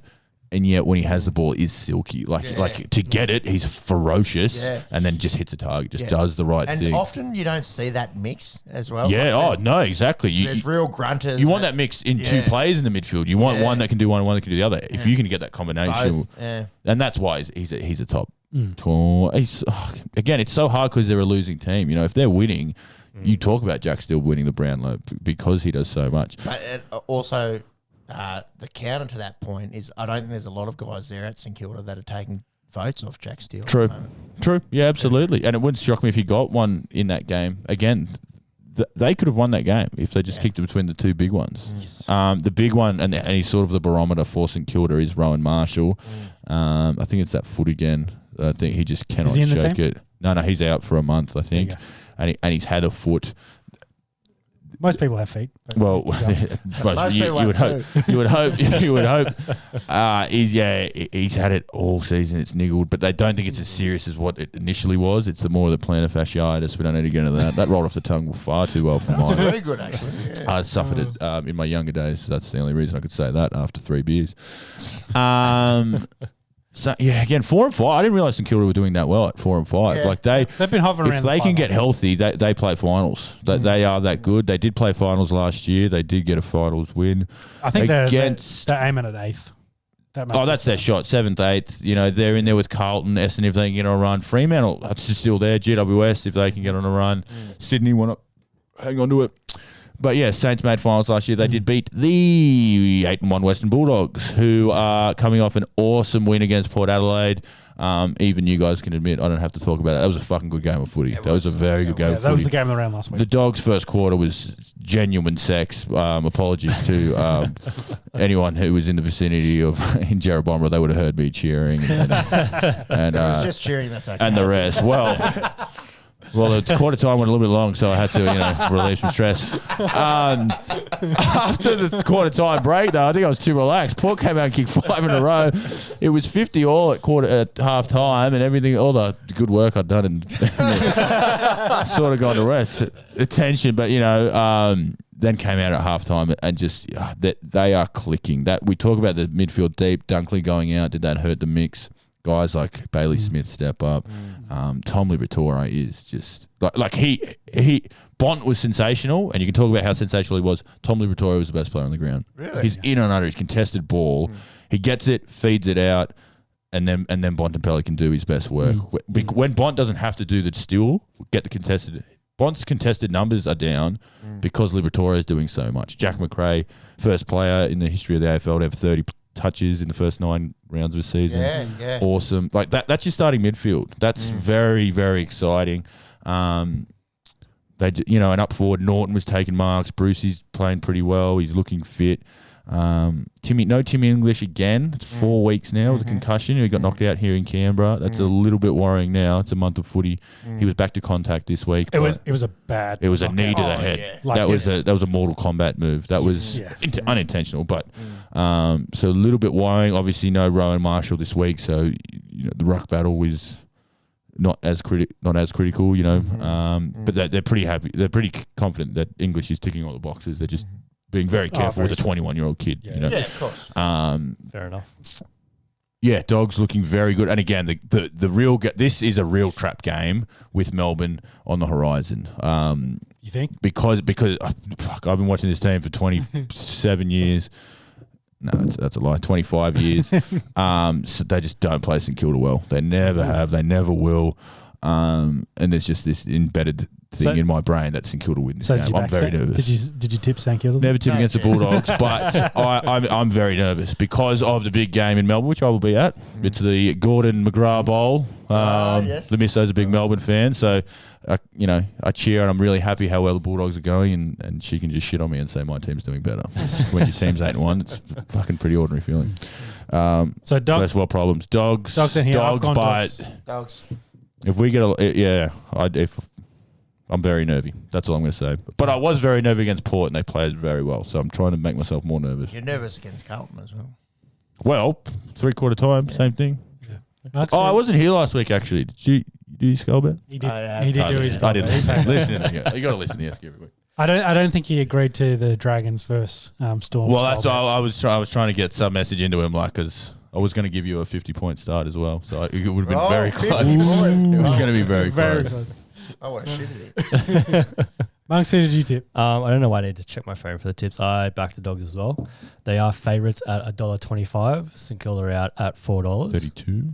No, it'd be less than that. 20. 24. No, it might have been less than that. 18. 24.5. Oh, no, 24. Yeah, taps.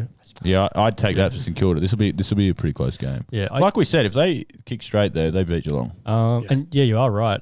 Head to head, St Kilda have won the last 3 matches. So Bogey. Smoky. Yeah. Too many bogey teams for the Dogs. Go Dogs. Fremantle, Sydney Swans, 7:40 Saturday night out in the West, Optus Stadium. Freo went down to the Dons last week. The Swans 30-point winners against the Pies. After this game, very interesting point here. The Sydney Swans, they're 6-3, right? Yep. After Freo, they got Blues, Saints, Hawks. That's a good run. I know, and we've just been talking up the Blues and the Saints, but yeah, that's that 8th spot. They're the 3 teams going for that 8th spot. Sure. And that's they could be 10-3 by that point. Yeah, they could. They literally could be. Yeah, but we've also been talking up the Saints, the Saints and the Blues. I think there's a top. I think there's a top 3. You've got Melbourne, Dogs. Then I think there's another 3. You put Richmond in. Richmond are in there, but they're with 5 and 4. But I put them there. Then there's that group. I think Port. I want to see a bit more from Brisbane. Geelong have been so up and down. West Coast have been so up and down. And then there's that next sort of group of Freo, Sydney, Carlton. Even I'd throw Essendon in there. They've had a couple impressive performances. But Sydney are in there. They are holding it. GWS. Yeah. So, but no one is talking about the Swans. They are the ones in that position. They're saying you got to try and beat us, and no one is at the moment. Collingwood, I tipped. Punters Club had Collingwood at the line. That was a close all game, and then Swans just blew away with it at the end. So they're showing that maturity for a young list. How far was Buddy away? He played. Did he play in this one? Yeah, there you go. He's gonna be very much week in week out. Yeah. I wouldn't. See, this is a game they need to win, and this will be a close game. But the flight to Perth, do they leave them at home? Yeah, like what you were saying before, they could win the next 4 and go 10-3. It wouldn't surprise me if they go 2-2 in that space. Yeah. 8-5, like they're still there and thereabouts, but 8-5's still good. You're playing finals. Yeah. Well, Macca listed 6 to 7 teams, so all these other teams we just listed before are probably fighting for 8th at this point.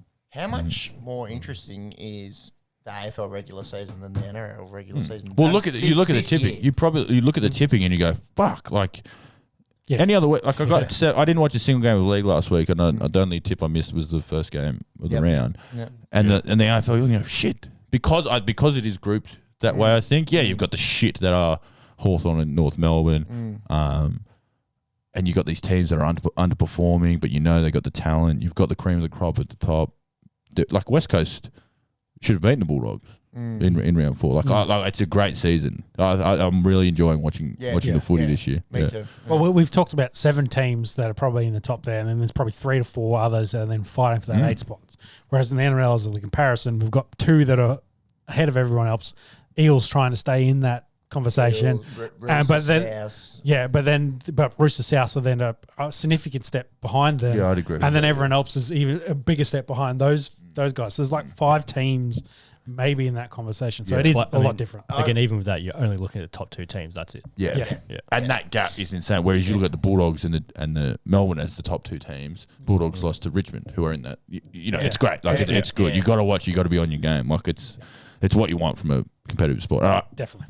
Having a draft helps that, I think, because you are fueling. Don't start us on the NRL draft. Whatever. And that's what a competition should be. You should have parity like that. You should have good and bad, and mixed in. We're talking about Fremantle and Sydney. Yuck. I tip Freo because it's in Perth, and Freo need to win this. Not bad. I picked Sydney. Yeah, I've got the Swans here. Very difficult task, obviously going out in the West, but they are impressing me. Yes, same. I have backed the Swans as well. Buddy is in the squad as well. There you go. Yep. They are favourites $1.38. Fremantle are out at 2.01. It's not bad value. Very, very close game. Mm-hmm. Any guesses on the line? 6. 4.5. I just saw it. Let us know, Pep. 2.5. Ooh, very close. Very short. Forget about it. Mm-hmm. May as well just pick a winner. Might as well. Moving on. Yeah, Giants West Coast. So one Western Australian New South Wales team versus the other New South Wales and Western Australian team back in Sydney at Giants Stadium. The Giants host West Coast. I think this will be a pretty fun game as well. It's the early game on Sunday. West Coast obviously come off that beating against the Crows, which is a bit of a nothing game. Looks like they get former skipper Shannon Hearn and Flan Ryan back into the team. Ryan. 2 very important players at either end of the ground for West Coast. Shout out to the wife, Sarah. I think Flan Ryan's quickly becoming her favourite player. She's loving Flan Ryan. She just loves it. When BT goes in, Flan Ryan. When BT gets a favourite, you'll know about him. when the missos knowing about a footy player, you know they're getting fucking flogged by BT. Yeah. But they won't be announced till tomorrow, because it's a Sunday game, but they are massive. If they are playing, I'm tipping West Coast. If they're not playing, I'm probably going Giants. That's how big. Oh, no Toby Green though. That's a massive one. It's huge for them, and he's going to miss quite a while. I think they've got a month down. What did he do? Shoulder. No, that's huge. Those Giants were so close to knocking off, and probably should have knocked off the big dogs big cats, I should say, in Richmond. They're well and truly up. There was a bit of did you see that controversy at the end? Toby Green was actually sort of getting held one-on-one by Grimes. The way they've been umpiring, that's a free kick. No one hates Toby Green more than me. That's a free kick, 30 metres out directly in front. So very big of you to admit. Well, thank you. Okay. And then they win that game because there was 30 seconds left to kick in it. And then we're sort of saying, fuck, Richmond have to do a lot. And GWS, wow, they are 8th now. So that massive, massive swing. And now you add Toby Green's injury on it. There's been a lot of chat. Cornelio's obviously out injured. Green's been so good as a captain. Everyone's been, praising him. Now he's out as well. Who's next in line? And people want Toby Green in there as a permanent spot. I think it's very stiff on Cornelio. His treatment over the last 12 months, getting dropping your captain. He's been sort of a scapegoat for this plummet since the 2019 grand final. I really like Cornelio as a player, so I think it's been very stiff. He's been very good to the club. Do you think he moves? He signed a big deal. It's going to be very hard to get that number. And then he hasn't reached. He's lowered his colours because he has such a high standard. They're going to have to pay a big amount of that contract if they want to move him. But from you don't hear this, like I'm a moron. If I'm hearing these rumblings, there's rumblings. Something's happening. There's big rumblings. So fire, etc. Would the opposite happen? Would he want to move? He is a Melbourne boy. When he did sign that contract, I'm sick of this shit. I'm not playing anymore. Yeah, Carlton and Essendon were big into him when he signed that big deal. He said, "Look, I'm one of the original." He was one of that original group to start there. That they are building something there.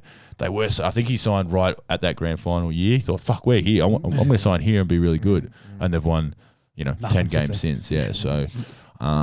I don't know, the Giants are that team that are just going. The talent on that list is still really incredible. You could say the same for West Coast. Their injuries have just sort of been piling up. What do you think they're missing then? Is it coaching staff? Or I don't think Leon Cameron's a good coach at all. Really? And I've always said that. I think he was handed the best gig ever. Those young players he had a free pass after Sheedy came in. You've got a 5-year deal. We don't expect you to be good. But of course you're going to be good. You've had two top 10 picks for the last 6 years, Yep. Even if you hit on half of them, you've got half your team's really good then. So I don't rate him as a coach. His in-game stuff, like they're up by 5 goals in the last quarter. It is Richmond, obviously. It is Dustin Martin, but you've got to close that game out. And it's happened a couple times this year. They nearly lost to Essendon the week before. Like games they shouldn't be close in. They are. One good thing is Jesse Hogan. He's back into the team, the big move from Fremantle over to Sydney, playing some really good footy, moving really well. He kicked 4 goals in the first half last week. Went a bit missing a little bit. I think fitness might still be an issue there. Anytime he's sort of more than 45 out from goal, he's looking to give it off. For a big full forward, he's had a lot of soft tissue injuries, so he looks a little bit tentative. But he's looking strong, and it's good for him. He's had a lot of mental health stuff as well. So I think the move's been great for him, and GWS needed that with Cameron moving on. They needed someone to fill the hole. Guys like Finlayson haven't stepped up. Himmelberg really hasn't been stepping up. So, so having said all that, who are you tipping? I'm going West Coast. They need a win on the East Coast. They need to win over here because they just don't do it. Yep. Even though it is GWS, even though it is Giants Stadium, I think they really pump this game up.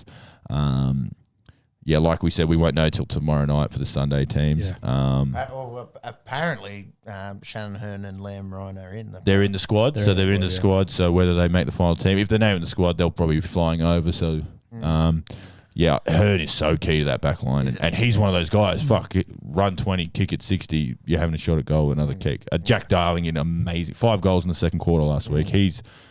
Him, Mackay, and Tom McDonald would be all Australian team at the moment. So West Coast for me. Sorry, that was a long way to get to West Coast.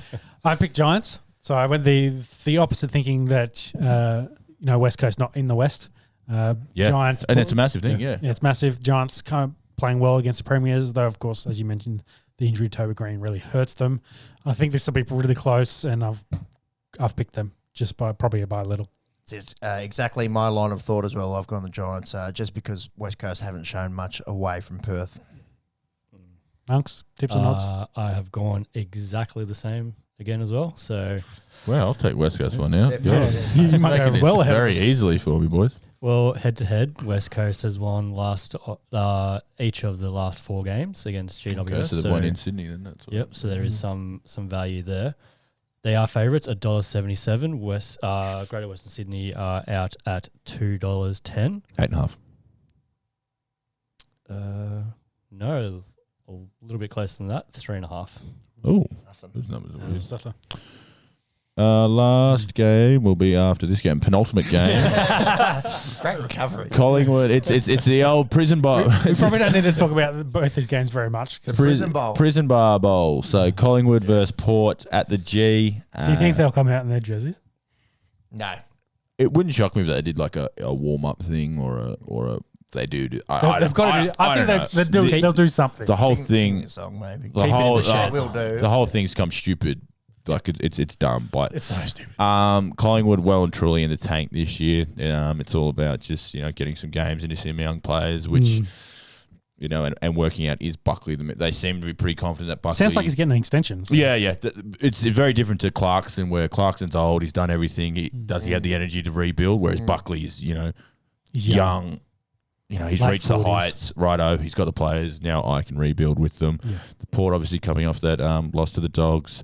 They have a lot of injuries as well, but far too classy for Collingwood here, even though it is at the G. Port Adelaide by 15 points for me. Yeah, I'm A back. little bit scrappy game here, I reckon. Yeah, I've got Port here, Monks. The odds, please. Yeah, I've gone Port. They're $1.41. Collingwood are out at $2.93. How much did you say Port by? 15. 15? 14? 16 and a half. Yeah. Getting very good. Probably we get the line then. And then another kind of toilet bowl-ish game. The 3 and 6 Bombers take on the 1 and 8 Roos Sunday afternoon. One bright spark for the Bombers. Essendon by 23. Ooh. That is Macca's tip. Darcy Parish has been really good. He had 39 and a goal last week. And the Roos, they got off the nudie run. The Hawks, they're good blokes, aren't they? They go, have a sympathy win. Jai Simpkin had 38 and Ben Cunnington 37. They got plenty of the pill. Odds, if you wouldn't mind, Monks. And has anyone gone a Kangas upset? I don't think I have. I think, I've gone Essendon. Yeah, I went the Dons. I think this will be close. I've gone Essendon as well. So they are favourites $1.30. North are $3.55. So it'll be 16-ish. Macca was almost right on the money. He said 23. Yep. It was 22 and a half. He's very good at that. All right. He has a problem. It's not a problem if you win, which he does not. Before we continue with the news, that Cowboys-Knights game finished up 36-22. The Knights, very scrappy second half. Monks, do you want to put the Lakers game on? Otherwise, I think it's cricket time. Yes, cricket. We've got we haven't actually had any games really, but just we've got Australian cricket news, unfortunately. We've got some news to talk about. The thing that I hate talking about, I guess it's in the news again. We'll give it a minute. Well, give it the time frame. So I think it was either Tuesday or Wednesday. Tim Payne came out and threw his support behind Stephen Smith. It's possibly the next Test captain. That we could transition to him. He's been excellent for me, supporting me. He was an excellent captain beforehand with the strategic and logistic side of it. Next day, Cam Bancroft comes out. What would you call it? Conspiracies? Snitching is what I'd call it. Little bitch pussy. Holy dooly. Well, Cam was suggesting that the bowlers and coaches knew about it. The bowlers all maintained their innocence. Boof got sacked over this. Yes. Everyone fucking knew. Well, a lot of the coaching staff got sacked over this. So guys got suspended, but yeah. Am I telling porky pies there? Like, everyone knew.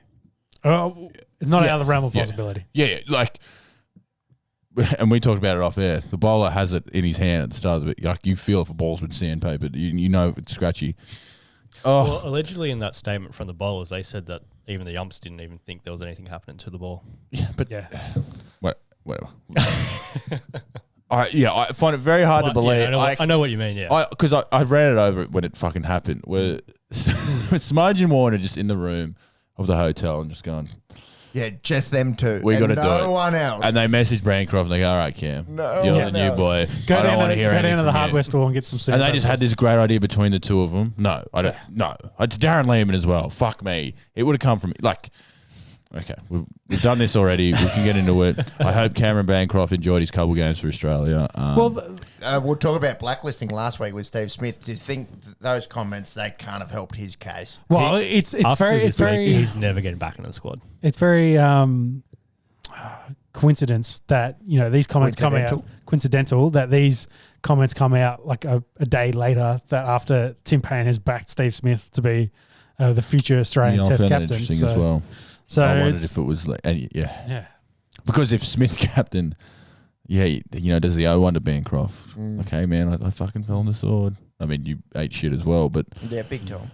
I hate talking about it. I really hate it. All back up to exactly. It's done. It's buried. Yeah. Well, so either someone's got an agenda and they knew they could get Bancroft to give the soundbite where they, could throw it back up and then throw it back in Steve Smith's face. Didn't he back down on it as well? Didn't he sort of retract his statement? No. Why fucking say it then? Like, but he probably said it. What was the grab? Was it just a random interview? Like, where? Yeah, does anyone know where it was? I think from? he said did a sit down interview of something. So like somewhere, of his, but who knows? Of his doing? Like, does he say I've got something to say, or did someone? No. Like he's always going to be linked to it. He's always going to be asked about it. So like, was it just an interview with his counting club or whatever he's doing? Well, it just seems so smart to me. That it's like, oh, Steve Smith's in the media again about possibly being captain. Let's talk to the one bloke that could possibly ruin that, and see what his thoughts on the whole situation, and his involvement in it. But I think fuck you, Cam Bancroft, and I actually quite liked him for everything that happened. I thought he was a bit of a scapegoat. Yeah, yep, that's the word there, mate. You don't need to keep talking about it. Just move on. And we shall move on. Exactly. Well, I guess to clarify real quick, I haven't got the quote right here, but I think he was asked the question about the bowlers, and he didn't flat out say yes or no. He's like, it's pretty self-explanatory. That's what, yeah.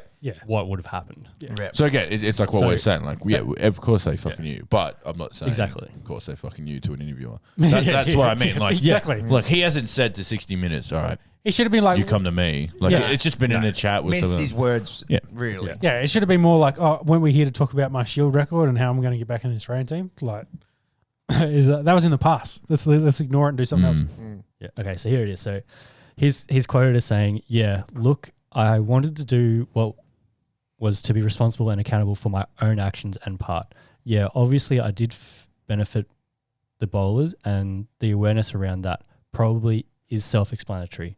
I guess one thing I learned through the journey and being responsible is that where the buck stops with Bancroft himself, I had better awareness, I would have made a better decision."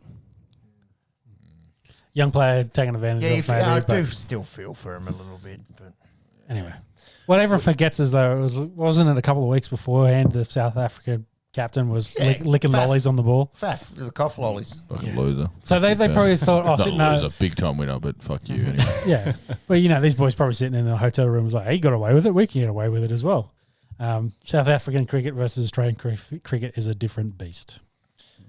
Real quick on South African cricket. AB de Villiers came out this week saying he's done. It's done, yeah. Yep. Retired? Is that what we're talking? Yeah. Hasn't he? This is the second time, isn't it?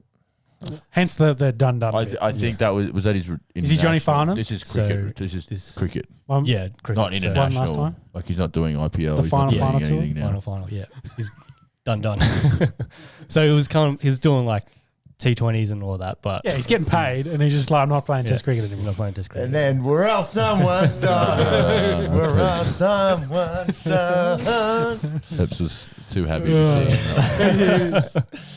Anyway, let's talk about some other Australian cricket news, mostly around T20. So all the IPL Australian cricketers are now home. They did their 14 days quarantine in the Maldives and then flew into Sydney. They've announced an Australian tour of the West Indies for a T20 competition. There'll be 5 T20s starting in July, which doesn't bode overly well for the IPL restarting because it means Australia have probably got a full calendar. I wouldn't think these guys are going back. No, you'd think the IPL's done. Yeah, and so Caps win by default? It'll be a no contest, I imagine. Yeah, because it's either they have to do it before the World Cup or after the World Cup when everyone's there. Well, I'd worry about the World Cup at this point. We've got to do that first. But let's go back to the Australians doing the West Indies tour. What was interesting, they've named a 23-man squad to go over. Key kind of left outs, I think, was the Labuschagne, the loose bus change, and Cam Green. Bus change, of course, is playing a lot of county cricket, so I think the logistics of flying him from England and quarantining, etc., was going to be too much. I don't think I was too happy about that. No. Well, considering it's like England's closer to the Caribbean than Australia is, I'm pretty sure I can fly there in quarantine. But, yeah. And then Cam Green opted not to go as well. Two very different. He's focusing on Ashes, but it wouldn't surprise me if they've kind of looked at it and gone, Labuschagne, maybe you're not my top 4 or 5 batters for T20. I wouldn't hate him staying in England and just playing county cricket and then giving bat maxi at 4. For T20s, no, he's not in the team. And exactly. So, and then I'd be flat. A tour to the Caribbean has to be the best international tour you could fucking do. I'd be fucking filthy. Tanvir Sangha, congratulations, 19-year-old Maggie touring with the Aussie cricket team in the West Indies. Play a game. Oh, good. I wouldn't want to. I wouldn't be able to. I wouldn't be physically able to. Imagine all the fucking just run waters fun and that enjoy you'd get yourself. up to, responsible fun that you would have. One Bahama Mama and then a little swim at the pool and then straight to bed. Several hours later. Drum shows, yes, something like that. That's not till July, so we'll talk about that probably every week. Let's be honest, we fucking love it here. Well, there's not much cricket otherwise. The final note, I think, was the announcement of the Ashes schedule, which was released for where they're going to actually play the games. Mm-hmm. What was interesting was Perth ended up being the end leg, the last game for that series. Yeah, so it's kind of similar to the old way they used to have it. I think it was, 98, 99 Ashes that they went to the current format. So pretty much most of what we've grown up with is, I've never known it not to finish in Sydney. I've got faint memories of it finishing up Adelaide, Perth. Adelaide obviously used to be the Australia Day test. Yep.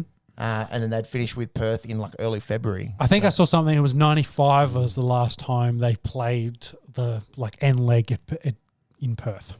Surely the building of Optus Stadium has something to do with this. Oh, yeah. A packed Optus Stadium for maybe a decider in an Ashes. I love it. That's what they're aiming for. I'll be shitting my pants if it's going to be the decider. I'm really hoping. You're hoping for a whitewash. Yeah, got it wrapped up by then. You know what I also think plays a part in it is the Sydney weather. They've lost something like 32 days of cricket in the last 10 years or something. Because of rain, yeah. Because of rain. Because it's just Sydney. And, you can't plan for this shit. But it's so... I hate when the Sydney test is a dead rubber and it's flat and there's a day rained out. This is going to make the Sydney test... Well, if it's still a dead rubber, I'll be stoked. But give it some meaning. Give Sydney a bit of meaning. Sydney, to me, has been a bit boring for the last... forever. Yeah, yep. That's a fair point. Yeah, it's... Fair statement. So, just give me what time of the years of that? Is Sydney still going to be Boxing Day, and then Perth is Sydney definitely wouldn't be Boxing Day. New Year's. So Sydney would be the New Year's one, and then Boxing 4th, 5th, and then Perth would be the following week. Yeah, it'd be. I think week after, or it'll be mid January. I'd imagine. Yeah. Okay. Have you got the dates there? It'd be fucking hot in Perth.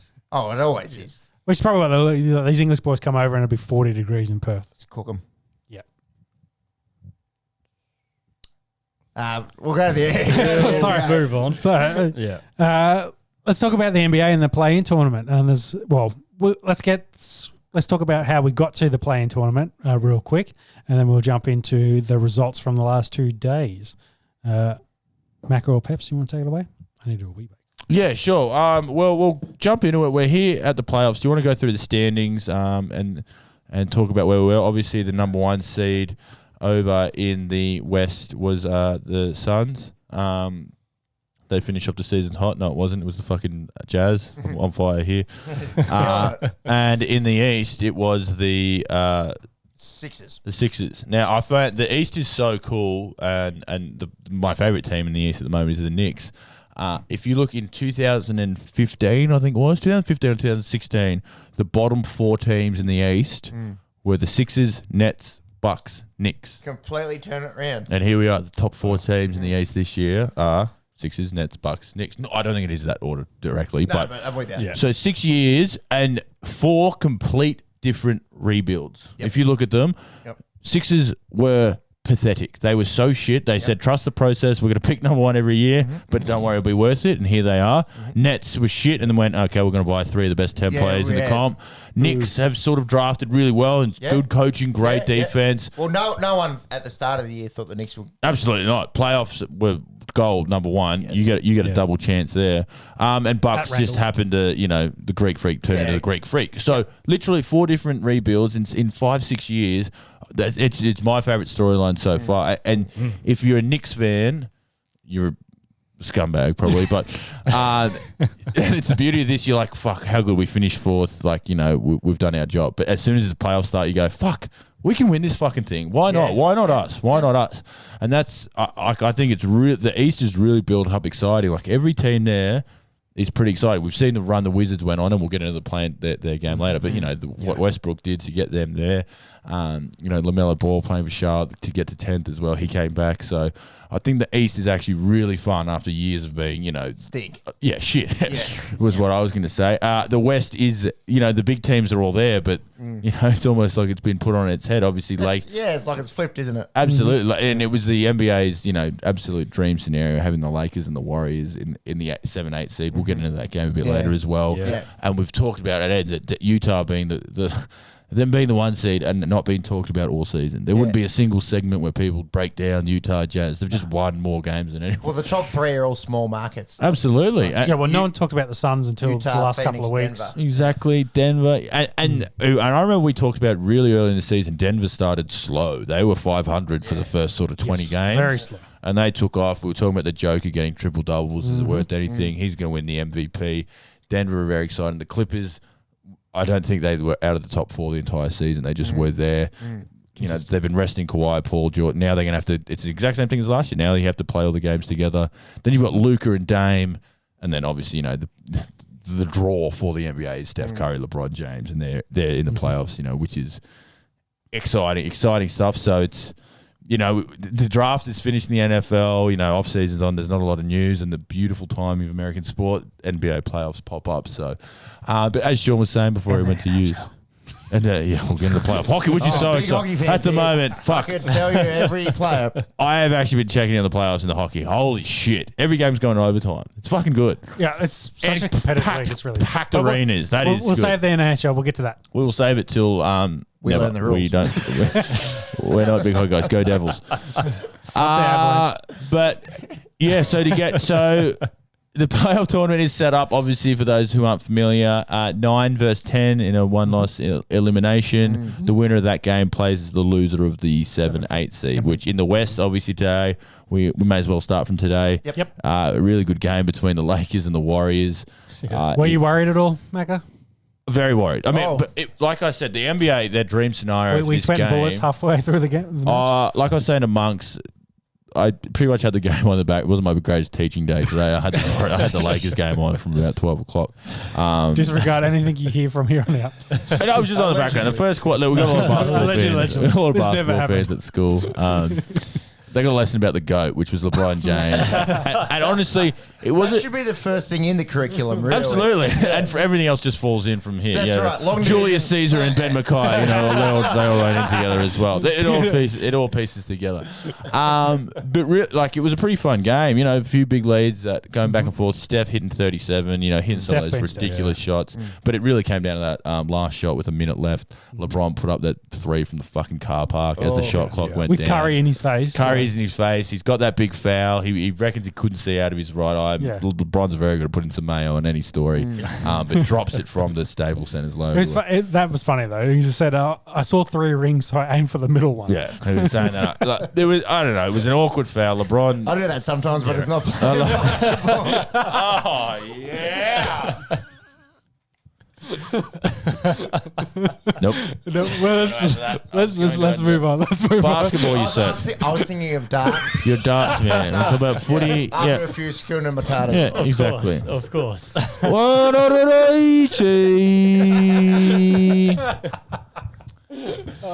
Basketball, hey? But yeah, there was still a couple possessions in that game, and no one else managed to score. It was crazy. So awesome. Lakers go through. They get the Suns would be so flat. I mean, they were scheduled to get the Lakers anyway, but they might have thought, fuck, we might get San Antonio here and walk through the first round. No, you get a pissed off and healthy LeBron and AD.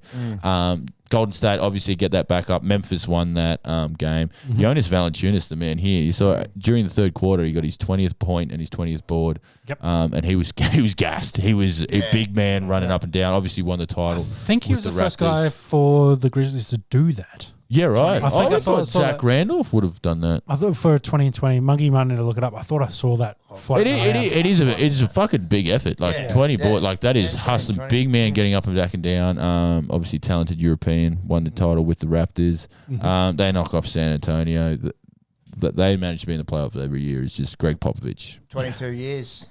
Insane. Yeah, unbelievable streak. Insane. So, And then over in the East, yesterday we talked about Washington, the run they went on the front. Like, watching Russell, what he was doing, carrying the team. Yep. Ran into Jason Tatum and he couldn't miss. He was fucking lights out, put up a 50-piece.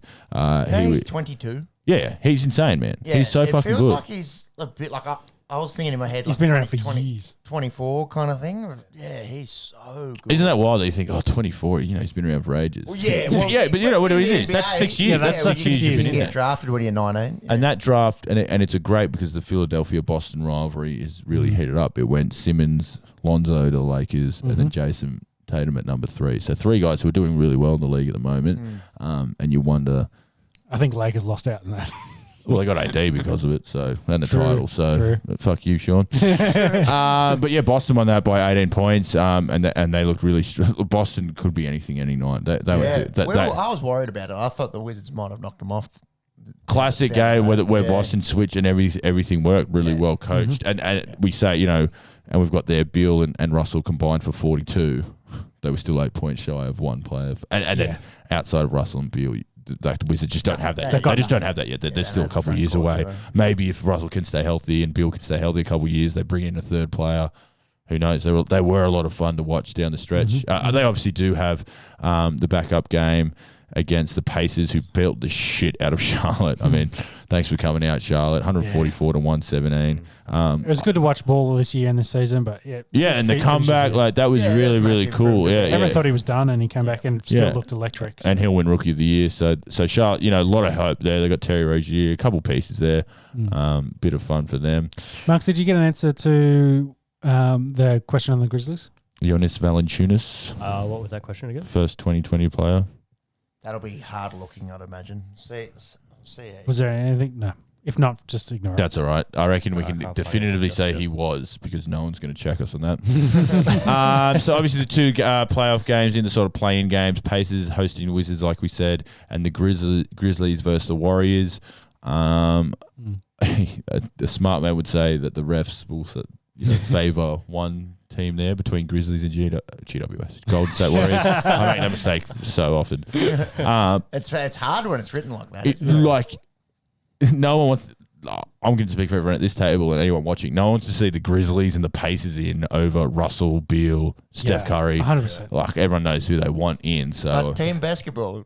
Good fundamentals. Good fundamentals. Snoo. Well, the Jazz are at number 1, so obviously it helps. It helps, but it's boring as fuck. No, again, everyone talks about the 7th seed because that's more entertaining. So, if I was a betting man, which I am, I would couple the Wizards and Golden State in that multi. So you've backed the Lakers, of course, to win the playoffs. Your team that you I want them to win, but I'm not very confident. I think AD and LeBron are still way too banged up. But who comes out of the West is really, really interesting. Yeah, it's enthralling, isn't it? It wouldn't shock me to see Dame go on this unholy run. Well, how good would that be? That would be fucking sick. You could say the same thing for Luka. Yeah, but you can say the same about LeBron. That's what's good. We have our best players playing at the moment. There's no one you're like, fuck, I wish I could see them in the playoffs. So you're going to see them. Well, surely it's everyone against the Nets. Everyone hates the Nets, but this year. See, I've been on the Sixers big all year. Their team matches up really well. Well, there's been none of the usual, infighting news reports coming out back and forth about who's the face of the franchise.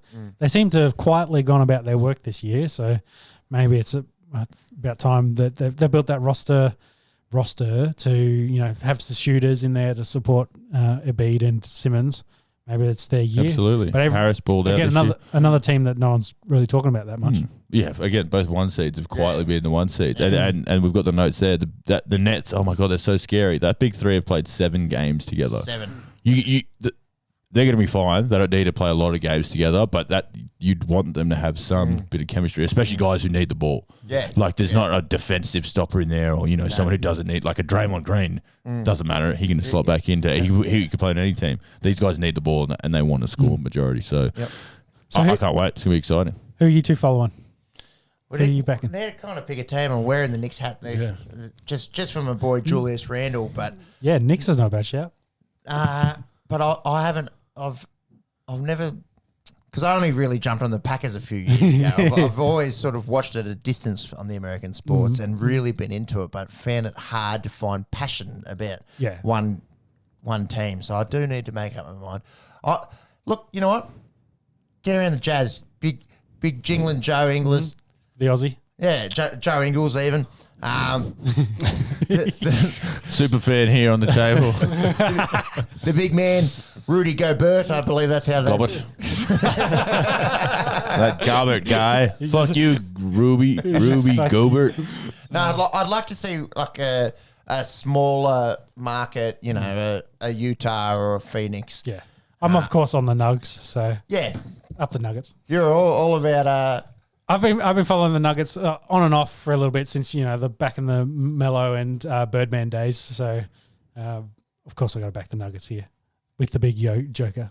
Colorado, hey? Yes, of course, Colorado. Max, you got a team you're going to back? I hate to say it.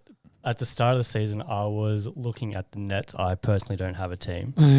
I don't think I can back the Nets, so I'm going to keep in conference. You can be the villain over there. I like that you're doing that. Yeah, I could be the villain, but I don't mind the Celtics. Oh, Boston. Cool. Yeah.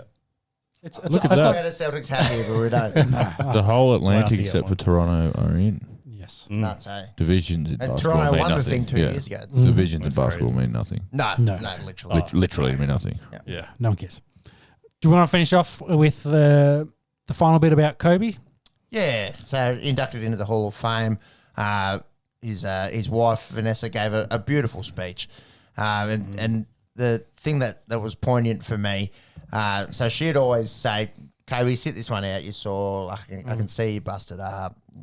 Just sit it out. It's a regular season, you know, who cares?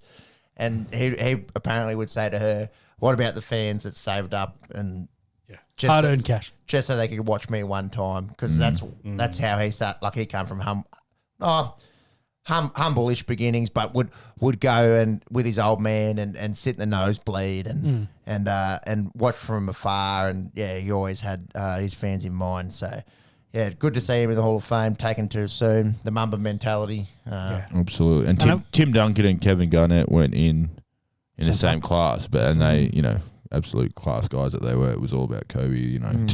Two of the greatest power forwards to ever play the game. They're both. What a class. Yeah. Well, Jordan came out and did the interview, not the interview, the induction speech for Kobe as well, following on from the wife. And they were good mates. You know, Kobe based his whole game on MJ. Yeah, So absolutely. It's great to see that, you know, it was a legend that was going to get inducted at some point, but see it happen and the family get around it, the whole member, like you said, the Mamba mentality was excellent. Jumping over to the NFL, a lot can change in a week, can't it? So I'm pretty sure last episode I was saying, no, I'm hopeful about Aaron Rodgers. I think they're throwing some money at him. So they went out the next day and signed Blake Bortles, 29-year-old, third overall pick from 2014. He actually had, he played lights out that 2015, 2016 kind of years. Yep. And then 2017 culminated in that AFC Championship game, which With they Saxville. lost to the Pats. But yeah, that was Fuck, they should have won that Saxonville. Yeah, and they were so close to winning that.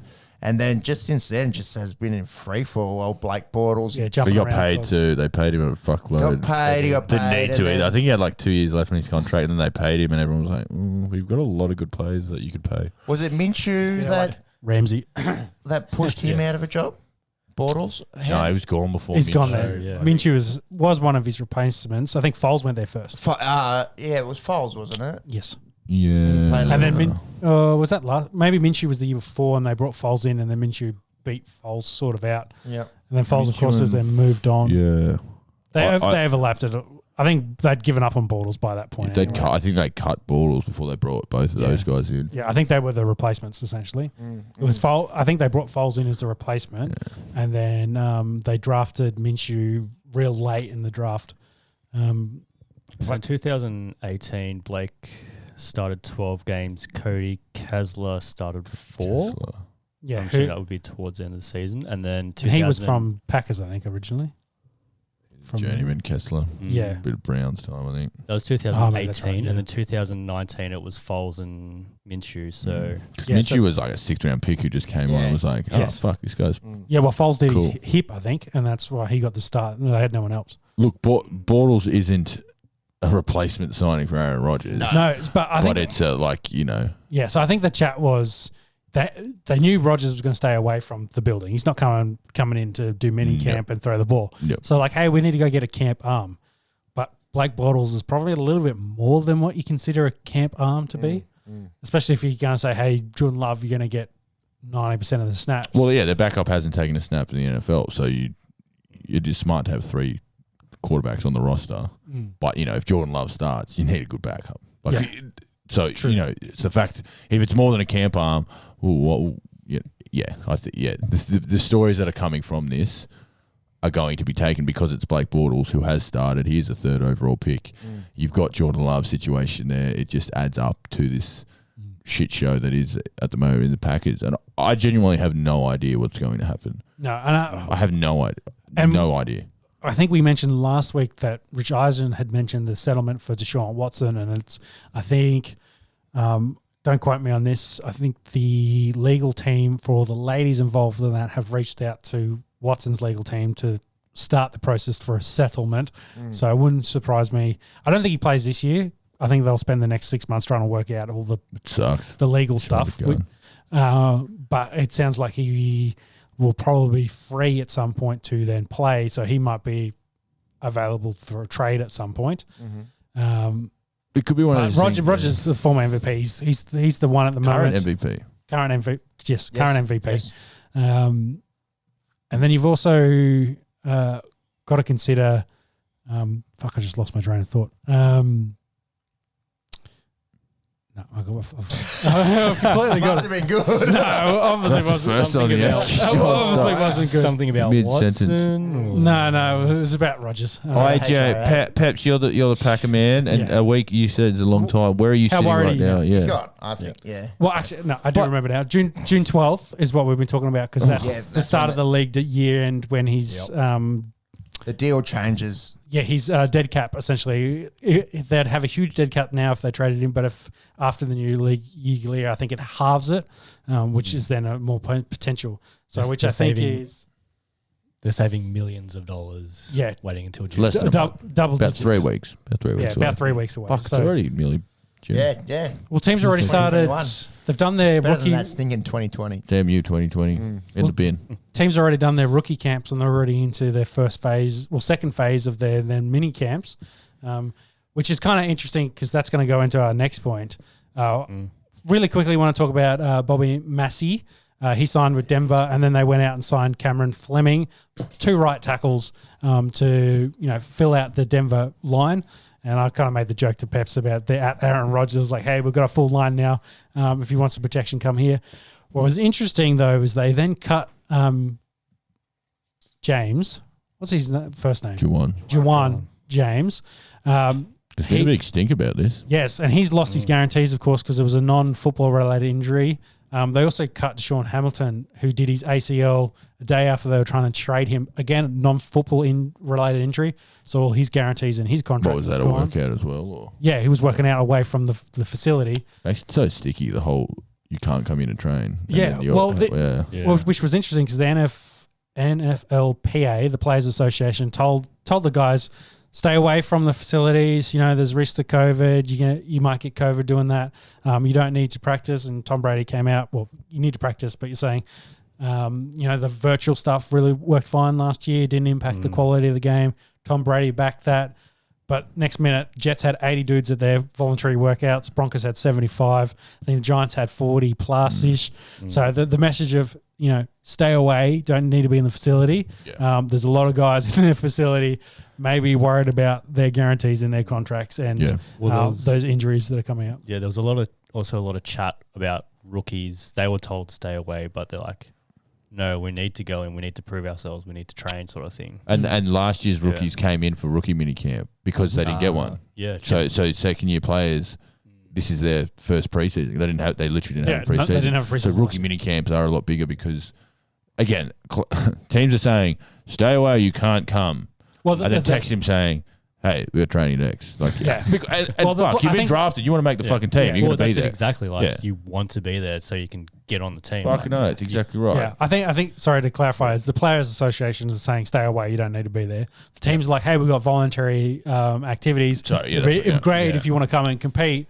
And it it'd be great if we had guys here. We're not going to tell anyone to come here, but we're going to be here at this time for this many hours, and we would, we have room for this many people. Yeah, and the door's open. The code is 656. Yeah, it sounds like the players are ignoring the advice from the PA, and I think there's a bit, they're pissed off at the PA because they're all now worried about, hey, if I got injured over the off season, I'd be. Well, what are they doing for them? Yeah, the PA's fucked them here because Juwan James is sitting there going, "Oh, I just lost $20 million." Exactly. Yeah.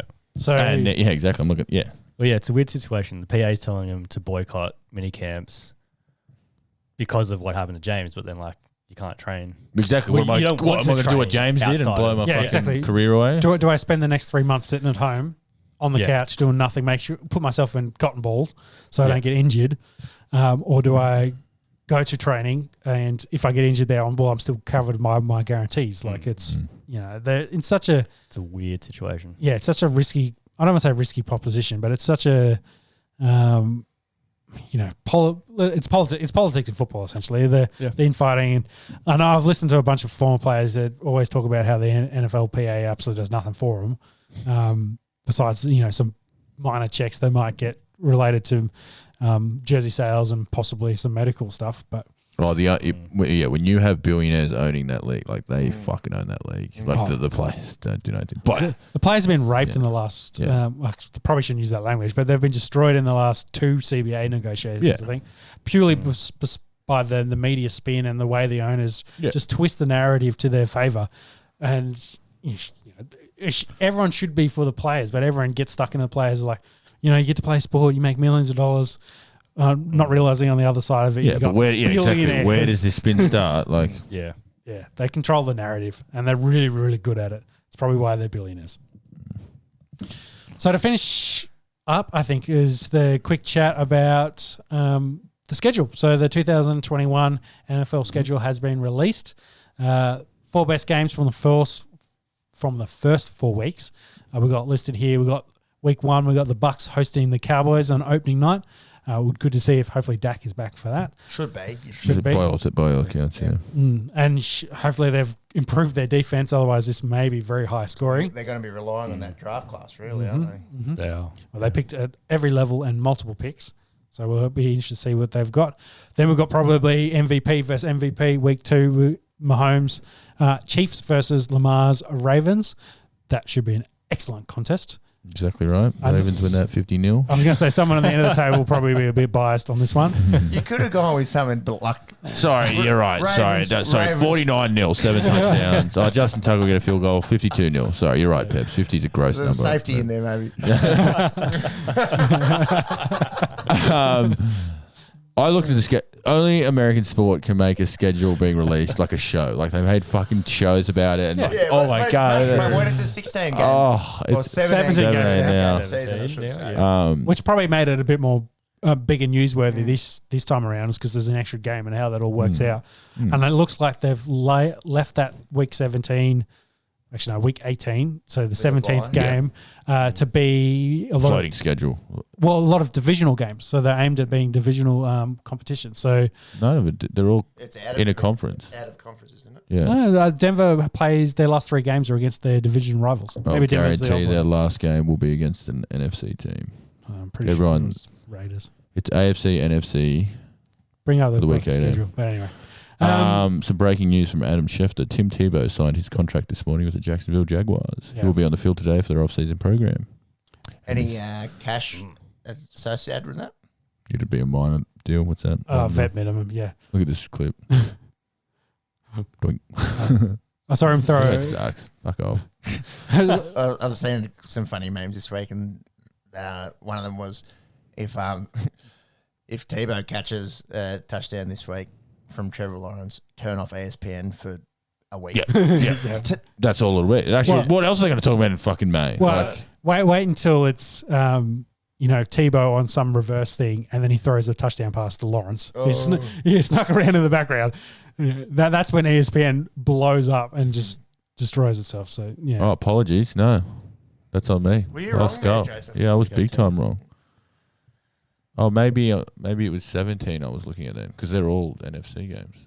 No, I'm pretty sure Denver's the last 3 games they're playing divisions. So they play Chiefs here, then I think they got Raiders, and then I think they've got Chargers. Oh, maybe what was I looking at then? Because this is completely different. Yeah. So well, I mean, I'm wrong. There's no way I'm right. So Chargers, maybe Broncos. so Chargers. Yeah. So then the other one's Raiders. There you go. No, I knew they played wrong. last. Sorry, no, that's 100% me. I'm a fucking moron with a big ugly face and my butt smells and I like to kiss my own butt. That's right. Hey, wait a minute. I'm not sure the other divisions are set that way up, but the AFC West is going to be really interesting to finish the year up because the last 3 matches I think are all inter-division for them. So it'll be definitely it is for the Broncos. And I wouldn't surprise me the others are similar. They play the alternate, but yeah. Well, that week 17 for the Bucks against the Jets. I thought the Ravens finished with the Rams. Maybe, whatever. Who cares? It's fucking 9 months away. It's a schedule. But that's what I mean. Like you talk about it. We have football planned. When it's 17 games and you have it's so short. Like each game fucking matters. So of course you're going to talk about it in May about your home game against the fucking Dolphins. Yes. So to finish off our week 3 game, we had the 49ers hosting the Pack. Which was a 2019 NFC champion rematch. Championship game. Niners suck this year. I'm saying it. Yeah. Niners will be bad. They missed that division. Yeah, they don't make playoffs. Yeah. This could be Trey Lawrence versus Jordan Love in this game. Trey Lance, sorry.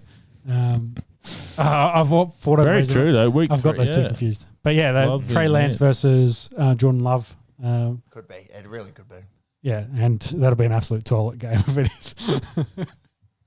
And then we finish off with the grudge match: Tom Brady versus the New England Patriots in Foxborough. I love that it's in Foxborough as well. Pretty cool. Will he get booed? No way. No way. Patriots fans went for the Buccaneers in the Super. Like they would like, I have an NFC team now. It's cool. It's whatever. So I think Tom Brady has beaten every team but the Patriots. Does that make sense? Because I know... Yeah, he's beaten every team except the Patriots. Yeah, because I know... I think Breeze is the only person to beat every team. I know Manning's done it. Oh, Manning did it. Manning did it because he went to Denver. Breeze might be a shout as the other one that's done it. A very, very rare accomplishment. Manning Tom and Brady Breeze might be the only 2. Yeah. Because it happens every 4 years that you play them. So if you lose, you got to wait. Yeah, it's pretty cool.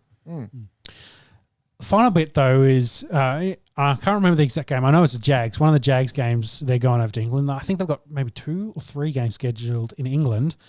Do you guys think it's a little bit ambitious? The NFL's got some games planned to go back to England? Nope, absolutely not. No way. They've got the fucking vaccine rolling out better than some other countries I'm living in. England. No blood clots over there.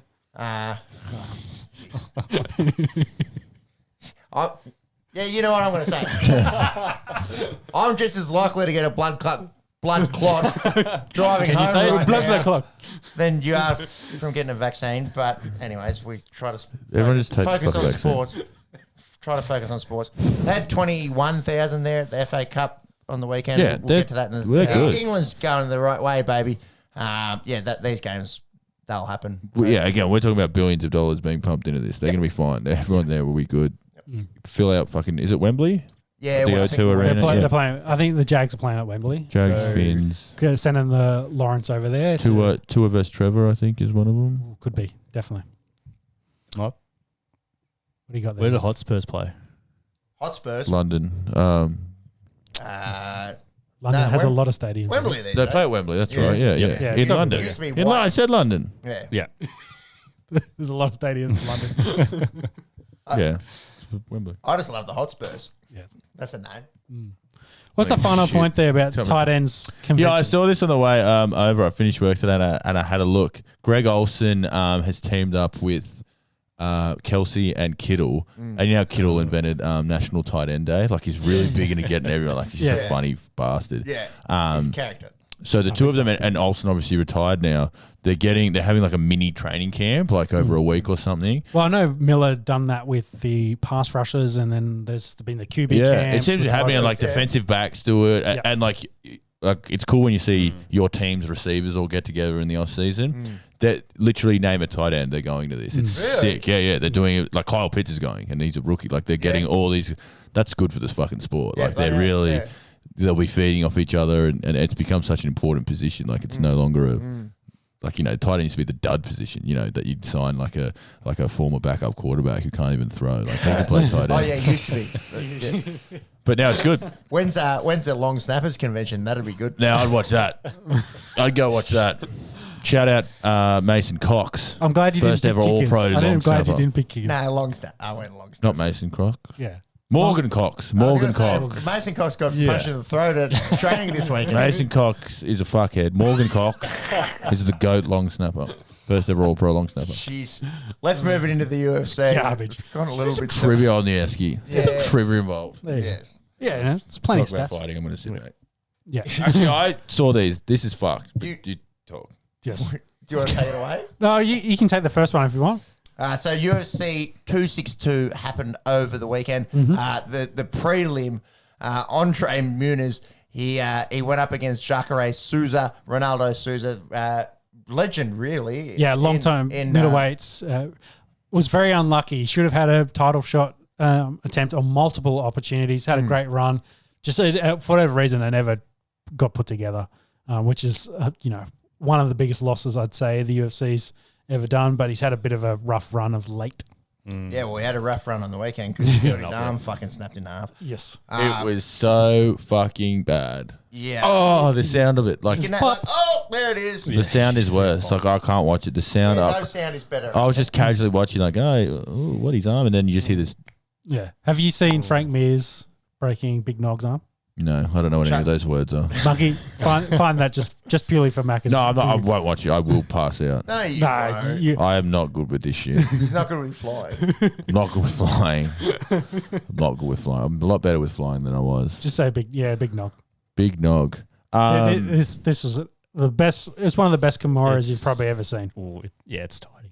Yeah. Whilst we watch this, I'll keep talking. Yeah, run us through Jacare. Well, he's 41 years old. He's lost his last 4. That'll do much. 2 of those at light heavyweight, by the way. I think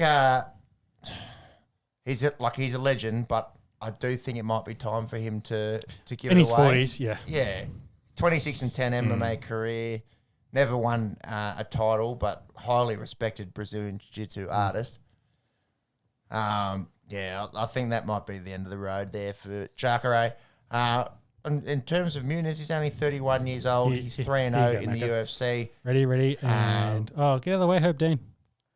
And as we were watching Frank, he doesn't tap. He rolls it over, and then Frank gets up, and then you just watch it, and he goes, clink. Oh no! Oh, put that the right way. That's the wrong way an arm goes. He snapped it clean in half. Clean in half. Like the bone in. That is beautiful. Does it make a fuck sound as well? Oh, definitely. Sure So ref's gone. Yeah, he's done. We need to stop this now. This is a long. Frank Mir looks young there. Well, this is UFC 140. How do you We're not pass talking out? about 262. Jesus Christ. Well, he didn't tap either. Like That's a mad dog. That's, you mad motherfucker. that's the last one I can really remember of similar, where it's a guy snapped a bloke's arm in half. Like, it's That's mental. raw strength. 41, give it up. Well, man. it's leverage. It all works out to be leverage. Just the way the twist of the arm, it's just the leverage in it. Just clunk. You know how much force to break a dude's arm in half. Well, Jacare did not scream or wince or any like in the post match or the post fight, standing there giving an interview. Like, yeah, you watch in a sling, and he's just like, soccer players get nicked, and they're. But how much adrenaline do you think's pumping through that dude's body? Yeah, but that's the argument. Yeah, like a guy's bleeding from the mouth from getting kicked in the head 15 times, and the soccer player, like that's an embarrassing look. Isn't it? Great comparison. I love watching soccer. I love watching football, if you will. But yeah, do you remember when it's my barrier from really going head over heels with that sport? Yeah. Is that is my like you are kidding yourself. You're actually an embarrassment to yourself to do that. And anyone that's played soccer, if you're going up for a header and there's a keeper charging out at you, and there's a 6'4" centre back about to clash heads with you, and there's someone trying to or you get chopped. Like, it is actually a tough sport. Yeah, fucking oaths. Well, do you remember the carry-ons? Do you remember the 90s where soccer was hard? Like, it was like you just get it was chopped, rough. and like hip and shoulders were pretty much allowed, and the last few years. For me, I think the turning point was Brazil World Cup. Are you talking about Rivaldo? Yeah, with the corner, getting the ball kicked back to him, hits him in the knee, and he grabs his face like that. Rivaldo. Yeah, that was kind of the end for me of and then it just went downhill. Everyone's like, I can get penalties left, right, and center if I do stupid shit. Get rid of that shit, don't they? Yes. All right, let's go to the main card from UFC 262. Edson Barboza. He knocked out Shane Burgos. Yeah, that's fair enough. In the featherweight division moving down a weight as well. I think Barbados he fought a lot of lightweight, so he's just come down a division for this one. Yeah, and he knocked him out in a way that's not normally seen. Have you guys ever seen this? A delayed knockout? Not to a headshot. Like, I've seen it with like a body shot, and then they collapse in on themselves. But I've seen it once or twice. Scary. Like, guy get head kicked, and he's there just like with his arms, and then he's just like, good night, and then away he falls over. Very, very unusual. It's very rare. Like, you can see there's a glimmer of light there, and then the light shuts off, and he's I'm going down. Can't imagine the brain's doing a lot there to promising. Yeah, probably not. What difference is it to get knocked out when? Send him off. Yeah. I'm obviously not a big fight fan like you guys, but I had never seen that. And again, something I can really appreciate about the fighting is the photography and the camera work. The stills of that shot, his face is mush. His face is just wrapped around his fist, and then that 2-3 second delay, and he's out. Yeah, excellent. Scary shit. Probably the upset of the night. Not a huge upset. Ferguson coming off. We're talking about Tony Ferguson here versus Beneil Dariush. Dariush. Yeah, it was co-main. Ferguson coming off 2 losses. Of course, before this, against 2 absolute competitors. But unfortunately, he was very much dominated pillar to post in this. He got leg locked at one point where he probably should have tapped. You could see he may have even done a ligament damage to that knee because he did limp around for the rest of the fight.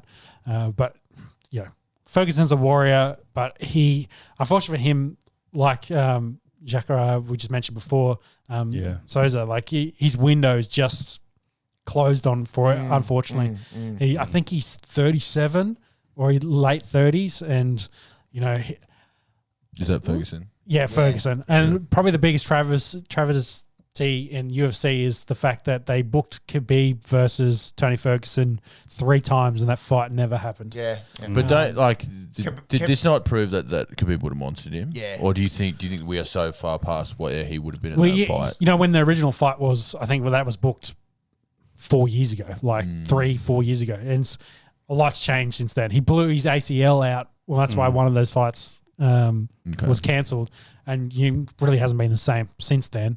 And you talk about the fundamentals. He was up there. He was doing all the crazy shit. Maybe he lost some of the fundamentals, and all these other guys coming through have just caught up. And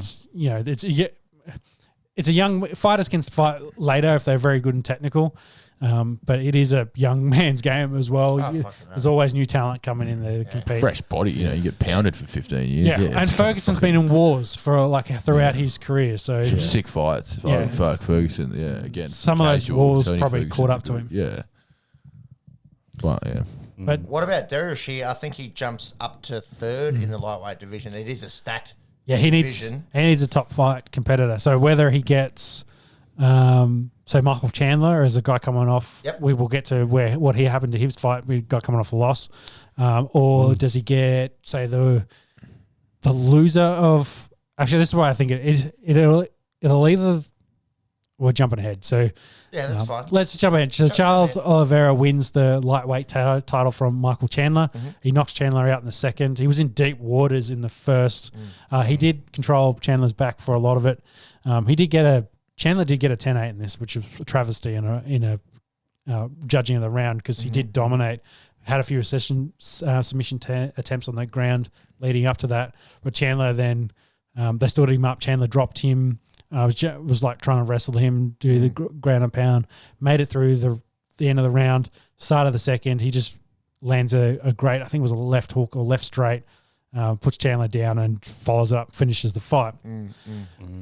The question, so then the next, so that's 1 and 2, and then you've got, I think, well, if Delarus is now in 3, you'd probably say Poirier are 4 and 5. Poirier and Connor are 4 and 5. So I'd say whoever wins that fight maybe gets Oliveira, which I think is the chat.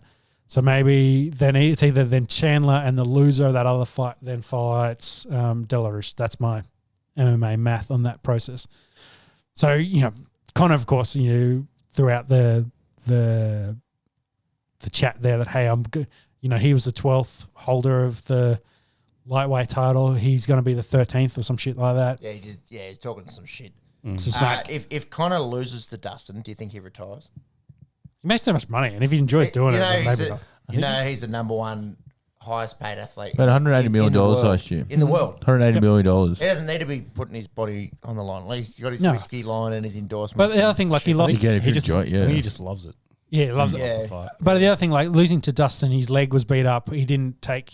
He did get finished, but he didn't take a huge amount of damage in that. So you can have a bunch of fun fights, make a fuckload of money. I think it becomes you have like a UFC prize fighter type situation where you get bigger names, but it's not going to be a quality fight. But exactly, you fight both Diaz brothers, and that would sell excellent. Yeah. He could fight some of these killers in the top 5, or he could jump up and down divisions to find guys that are big names and make fights. And then there's bloody the Pauls and the Mayweather and all. He could do another boxing make more fight. money do that. Yeah, and you'd love to watch him go fucking kill one of the Paul brothers, wouldn't you? Yeah, well, I think Mayweather's probably going to kill Logan, but if Jake Paul's like, hey, I'll pay you. Well, he did. He said, I'll pay you $40 million. He's been calling him out for a long time. Exactly. If McGregor can go out there and smoke him if he wants. So $40 million, fuck. Yeah, that's. Pay me 10. Beat the shit out of me. Just beat the shit out of me. Be good content. Be good content. Yeah. Jake Paul, you flogged the fuck out of me, but I'm calling you out. Let's go. Let's fucking dance. Travis McGrath, $10 million. I'm calling you out. 10 mil. You name the place, Jake. I'll be there. Bitch. It's in Sean's backyard. We'll do a live stream. There we go. There you go. Yeah. So what about the middleweight picture? Yeah, so I think they'll finish up. The next pay-per-view has Israel Adesanya as the main event. It's a title fight. I was thinking title fight, but main event. He's fighting Vittori, who's kind of come up through the division really, really quickly. He skipped Whittaker because Whittaker couldn't take this fight because he's back and forth between quarantine. So Whittaker's probably going to be the winner of this. But then Costa is taking on Cannonier. Yeah, who's just lost to Whittaker, and they're 2-4. The idea being Israel's probably will fight. The winner of the title fight will fight Whittaker, and then probably the winner of that 2 versus 4 fight will then fight the loser of that title fight. I'd say makes sense again with MMA math, but it might get a little bit clearer in that picture of how that's going. But it's really interesting how deep. Like lightweight's really deep. The middleweight, probably the top 5 is pretty good. Featherweight's got a whole bunch of guys there that's pretty stacked as well. Some of the lighter divisions actually have a lot more talent kind of going through them, say, than the heavyweight and light heavyweight do at the moment. But, it's the fight game. The fight game's been very interesting of late. What about the boxing game? Big one announced here. Big news. So Tyson Fury and Anthony Joshua, they're going to have a belt unification, which is always good to see. Yeah. So I think this is the belts in boxing. Yeah. So it's supposed to happen in August. Is this August? They're pretty well lined up for the fight. I thought it was later, and then they thought they might do the other fight in August. Maybe I'm wrong. No, it was supposed to be in August. I don't know how far into the planning they've gotten to, but that was the date that they're looking at. Yeah. But. So, they announced the fight, and the next day, judge in the US ruled in arbitration that Wilder and Fury's contract for their 3-fight should be upheld. There's a rematch clause essentially in it. Yeah, so Fury must face. It hasn't gone to court yet, so it's not legally binding or whatever the terms they use. Joshua fight.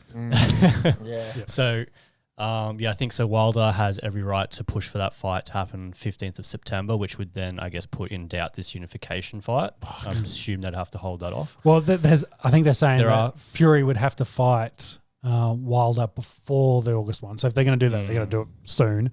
But then, he's not going to have a full camp for Joshua. No. So then they push the Joshua fight back. That fight in Saudi Arabia sold out, by the way. Really? Yeah, Straight they've already been advertising it. They've already, the promoters have already done all the work for it. It's good to go. The sweet science. I think they were guaranteed from Fury's camp that this thing wouldn't be a problem. It would go away. Wilder's not going to want this. Wilder, of course. Wilder's not going to make $100 million. Wilder knows what he wants now. Well, I think Fury can get out of this if he pays like $10 million or something like that. So Wilder can say, whatever, just pay me and move on.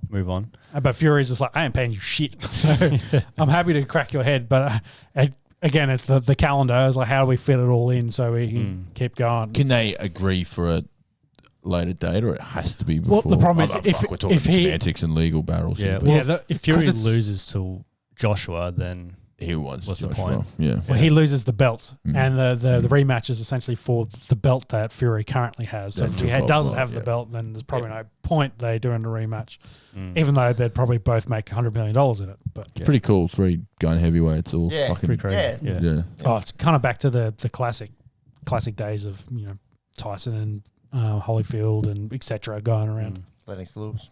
Bingo. Yes, yeah. So if this fight was Wilder and Fury haven't fought since their last fight. If this third fight was to go ahead, who would you have this time around? Do you reckon Wilder is in a better headspace now? I think the problem is Fury and his team worked it out. Wilder couldn't fight going backwards, so they just constantly put him on pressure and pushed him backwards, where he couldn't then get his shots off and his big power punches. That's why Fury dominated him so much in the second versus the first, because they learned in the last couple of rounds of that first fight. It was like, he can't fight going backwards, so we'll just push him backwards the entire fight. And Fury, though he doesn't look like it, he's an absolute freak fitness guy. He's got cardio for days. He's an athlete, massive dude, and he's happily they can push Fury back. So unless Fury's learned how to fight going backwards and Wilder, you're all right. Wilder going backwards and being more of a counter puncher to land his big shots. And, he's still a puncher's chance, but Fury is, if we're going talking about traditional classic boxing talent, he's the more talented boxer at this point. Noting, of course, Wilder's only been in the sport a couple of years and, still learning the ropes and just had massive power to get to this point. Yeah. So I don't think going any different yet, because I don't think too much has probably changed. Both guys haven't fought anyone since, so that's it. It's kind of hard to sort of kind of hard to gauge. Judge that. But going off the last one, I don't think he's winning. Moving on to golf from boxing. The segue, the On The Esky segue in the final round here. From fighting to golf. The A10T Byron Nelson finished over the weekend, named after the golf legend Byron Nelson. He passed away back in 2006. Jordan Spieth got off to a absolute blinder in the first round. He had a bogey-free round. Could you imagine playing a bogey-free round? I'd be a professional golfer if I could do that. I would have to be playing. I'd be happy if I could go a bogey round. With 18 over, you take that? Yeah, with a handicap of, and this is, a handicap of about 100, I reckon. And I'd go bogey free. Yeah. Didn't mean much because he actually finished 9th, measly 18 under. All the boys were on there at the TPC Craig Ranch there in Texas. South Korean Lee Kyung-hun got his first ever PGA win with 25 under, if you don't mind, 3 shots ahead of a young American Sam Burns. But let's talk about this weekend. It's the PGA Championship, second major of the year at the Kauai Island Golf Resort there in South Carolina. I don't know if you boys have seen this course, but it's beautiful. I think this is the second time that it's held a major. I'm going to get on my boy Spieth. I think he's going in the right form. in the right direction. Obviously hadn't won for a long time. I like what he does on a golf course. I'm going to back him in. Obviously it's golf. Anyone could win. True. Sean, you getting around your big boy Bryson? Yeah, of course I got to get around the Hulk. He's douche. Yeah, he'll play the first round, fly home, have a nap, and then come back. So we'll see how we go. Seemed to do him well last time. Mac? Oh, I wanted to go Brooks, but I just think the knee is still like he's not far off removed from the knee. It was at the Masters he couldn't He literally bend couldn't over. bend over. He was so and that's only Stiff what, as a board. 6 weeks. and you'd rush 6 back for the weeks ago? Masters. You'd rush back for the Masters. So like he would have done a lot of rehabbing. So how much golf is involved in that? So love Brooks come major time. I'm going to go Cam Smith. I like that. I'm going to go Cam Smith. I'm just going to go back to Rory McIlroy. Yeah. Yep. You love old Rory. Not the worst shout either. I was close to going Rory. Yeah, Rory. Rory. Yeah, it's Rory. Yeah. Rory, you're right. You got your Northern Shire. Rory McIlroy. We're fucking dads out there in the fucking rat and mate putting on his fucking hip. I'll work on the accent for next week. I would love to hear that. That would be actually great listening. That'd be one of the funniest things of the time. All right, full disclaimer. We're going to try and talk about hockey for less than 1 minute. Yeah, Monkey, can you? None of us know anything about hockey. Yeah, That's fair. I know I know the franchises. It's played on ice. Yeah, if you go Phoenix. Don't have a team. NHL. Cody's. Yeah. There is a playoff bracket. Colorado. you can show. Avalanche. Yeah, Keep going. Montreal. not the challenge, but no. Canadians. that's the thing we want to look at. Let's look at this. Denver. I'm back in the Avalanche, of course. Avalanche. Yeah, Denver. I love the Avalanche. Colorado Avalanche. No, what am I thinking? Win it. No. Did I say Nuggets. Denver and then Colorado? Yes, Denver, Colorado. None of us here Both the know same. anything about ice hockey. So I love ice hockey. Why would anyone be listening to this? What's Name 5 players in the NHL. Sidney Crosby, Kyle Palmieri, Who's that Russian guy? who's that Russian guy? Ovechkin, Marc-Andre Fleury. I can go all day, baby. Tuukka Rask. There you go. That's 5. That's 5. That's all you asked me, and that's all I'll give you. Nashville. Predators. Very good. Who are the Blue Jackets? I'm trying to think of the Blue Jackets. Columbus. That's why I said Colorado. What's been That interesting? filthy colonizer. We'll try to get Get into. your ass back on that ice hockey field, would you? Ice hockey field, he reckons. We'll try to get into the NHL a little bit because Stanley Cup has come around. Of course, it's their big playoffs. Their playoff bracket has just commenced. Most teams have played 2 to 3 games already. A lot of the games have been going to overtime, have been really close, which has been Click on excellent. that Boston Washington series. All 3 games into overtime. Insane. Sick. Is that that's on purpose that the Wizards and the Capitals are like the same kind of colour and Red, white, blue type logo situation. and shit, yeah. Go freedom, hey. Except for when that Capitol building. But Phil, like hockey fans would be the craziest type of fan, I imagine. fucking Yeah, oath, and yeah. then and have you gone to a game live? You've been to the States? No, I've never been to ice hockey. Everything I've been told Been is to it's one, yeah. You have? Yeah. Insane. It's crazy. Yeah. It's fast-paced. Like, the number of people there and just like the atmosphere. So Dallas Stars, I forget who they were playing. But yeah, the atmosphere like all Maple day Leafs? is like And like, is it hard to keep up with the pace of the game? Like the puck could be flying around and a little bit. We were in the nosebleed, so Really? like we could barely see the rink as it was. It's too busy getting pissed. good. Any fights up there? Not that I know. There's been No, plenty which of is fights in the interesting playoffs for so Dallas, far, but which yeah. has been excellent. Wasn't there a game where they all dropped their gloves before the game even started? Yep. So that's what and then the following game they continued it. So Really? yeah, they've been getting stuck into each other. Which has been really good about this playoffs is super competitive with all the teams that are in there. Unlike, say, what we're predicting for some of the Australian sports going to be. So it seems like any team at this point could win it. Like I said, I'm back in the Avalanche. Do you guys But have a team you're they're the going to favourites. follow? Nope, but I will get on the Vegas Golden Knights. Let's go. Ooh, there we go. That's a good champ. Obviously a Devils man through and through, so I will be refraining from supporting any team here. I've loved the New Jersey Devils my entire life, so I won't be supporting this shit. Won't be watching through protest. Devils robbed. Oh, through protest. That's why I can't get that. But Monkey. I'll jump on the Penguins just because I can. Pittsburgh Penguins. Excellent. You're going to go the Lightning? Tampa Bay? By default, yeah. We'll have to reassess next. They made it to year. the finals last year. They did. They won last year, didn't they? Yeah, they did. They won did last win year, last yeah. year. Yes. Yes. And we worked it out that LA won 2 of the championships last year and Tampa Bay won the other 2. Mm-hmm. No city has ever won 3. Yeah. And only the Philadelphia have had all 4 teams play in the championship game, but they won one of those and lost the other 3. Well, whole year. Wow. Fuck, that's a cool 1980. year. Yeah. Imagine Yeah. being a Phillies fan and then all your teams are in there and only one wins. That's an expensive Actually, year. yeah. Definitely. Definitely. That's fucking dream stuff. Do you want to finish up with some shocking football? Yeah, the Fire Cup, Leicester 1-0 over Chelsea. 21,000 in there at Wembley. You love to see it. You love to see it. You guys catch his goal because it was a rocket. Yuri Thielmans, the Belgian, see this. he fucking smoked one from about 35, I'm going to say.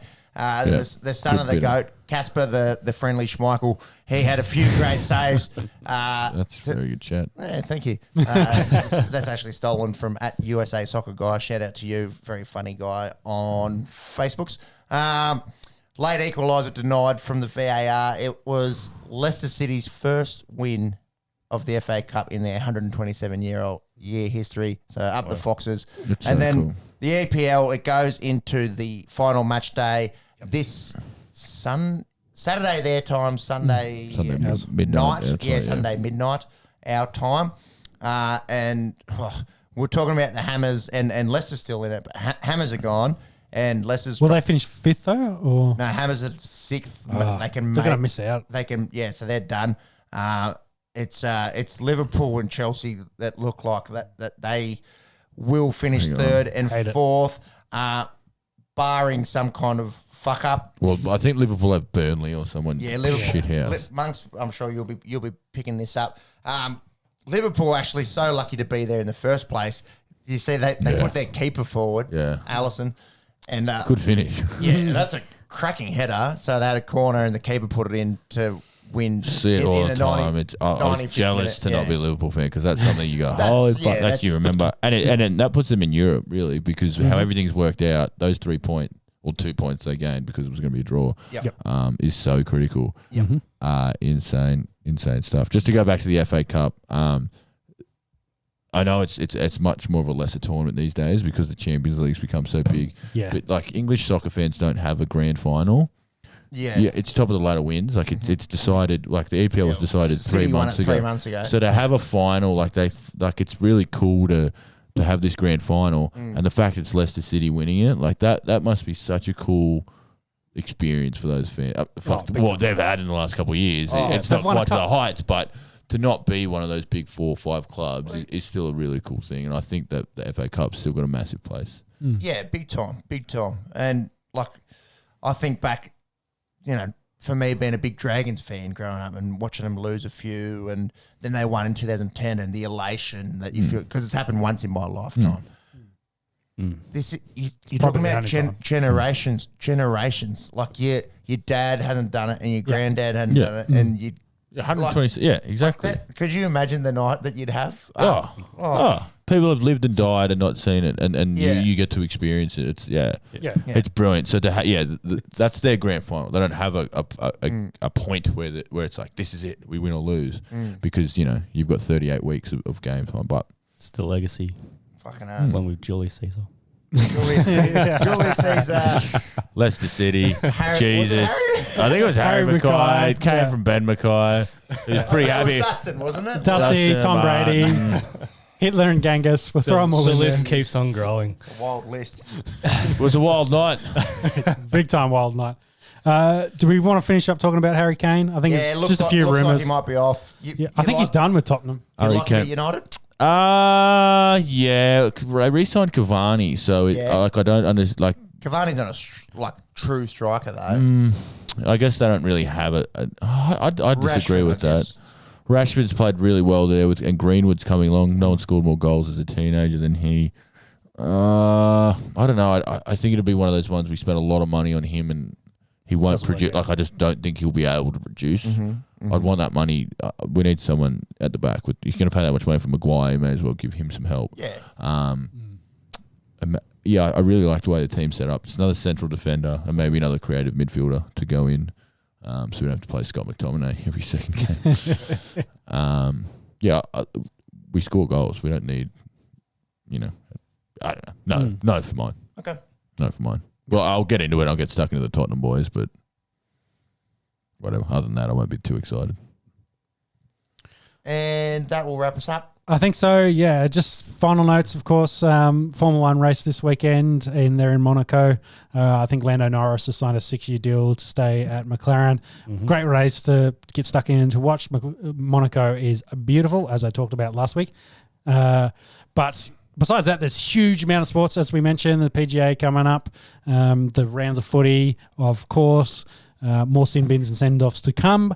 Thank you, boys, for coming out. It's been what do you know pleasure. about the send-offs this weekend? Not under overs. We've had 2 so far. Let's go. Three there was last week. Well, today. Sorry. Let's go sin bins. Let's go sin bins and send-offs for the weekend. So we had 17 last week. I'd say there's going to be. We've had 2 so far. I'd say in the ballpark of. I think there'll be 16. Well, I think they tone it back a little bit. Sure. They see. We haven't seen that so far. They see the fan reaction and they say, "All right, I doubt it. I'll go 12.5." Yeah. Well, I'll go 9. I think they really feel. Although I'm not off to a good start. I think 16 sin bins and 4 send-offs. Wait, so you're going 20 up? You're going up from last week. Yeah. 13.5. Oh, you've really fucking cucked Pepsi there. 5 minutes? All right. If you like listening to this dribble, if you're 3 hours and 14 deep. Send help in the comments. We will find you. That's right. Like and subscribe. We've got an Instagram. I'm going to start a Facebook pretty soon, et cetera, et There's cetera. a few tweets going flying around as well. If you We'll want make to a Tinder listen to us. profile or something. Enjoy the weekend. Swipe right, baby. Swipe right. Is that the way to go? I don't know. It wasn't. It's been too many years for me. Well, it I can wasn't. tell you. I think all of us. Yeah. Yeah. Yeah. Any of you young kids. Showing how old we are. Old men talking about football. Thank you, boys. It's been a pleasure. We will do it all again next week. Jump on our channel. Leave a comment. Guys. Leave a like. Yep. Go Subscribe. Dogs. Go Dogs. Go Jazz. Thank you, boys. Bye. Bye.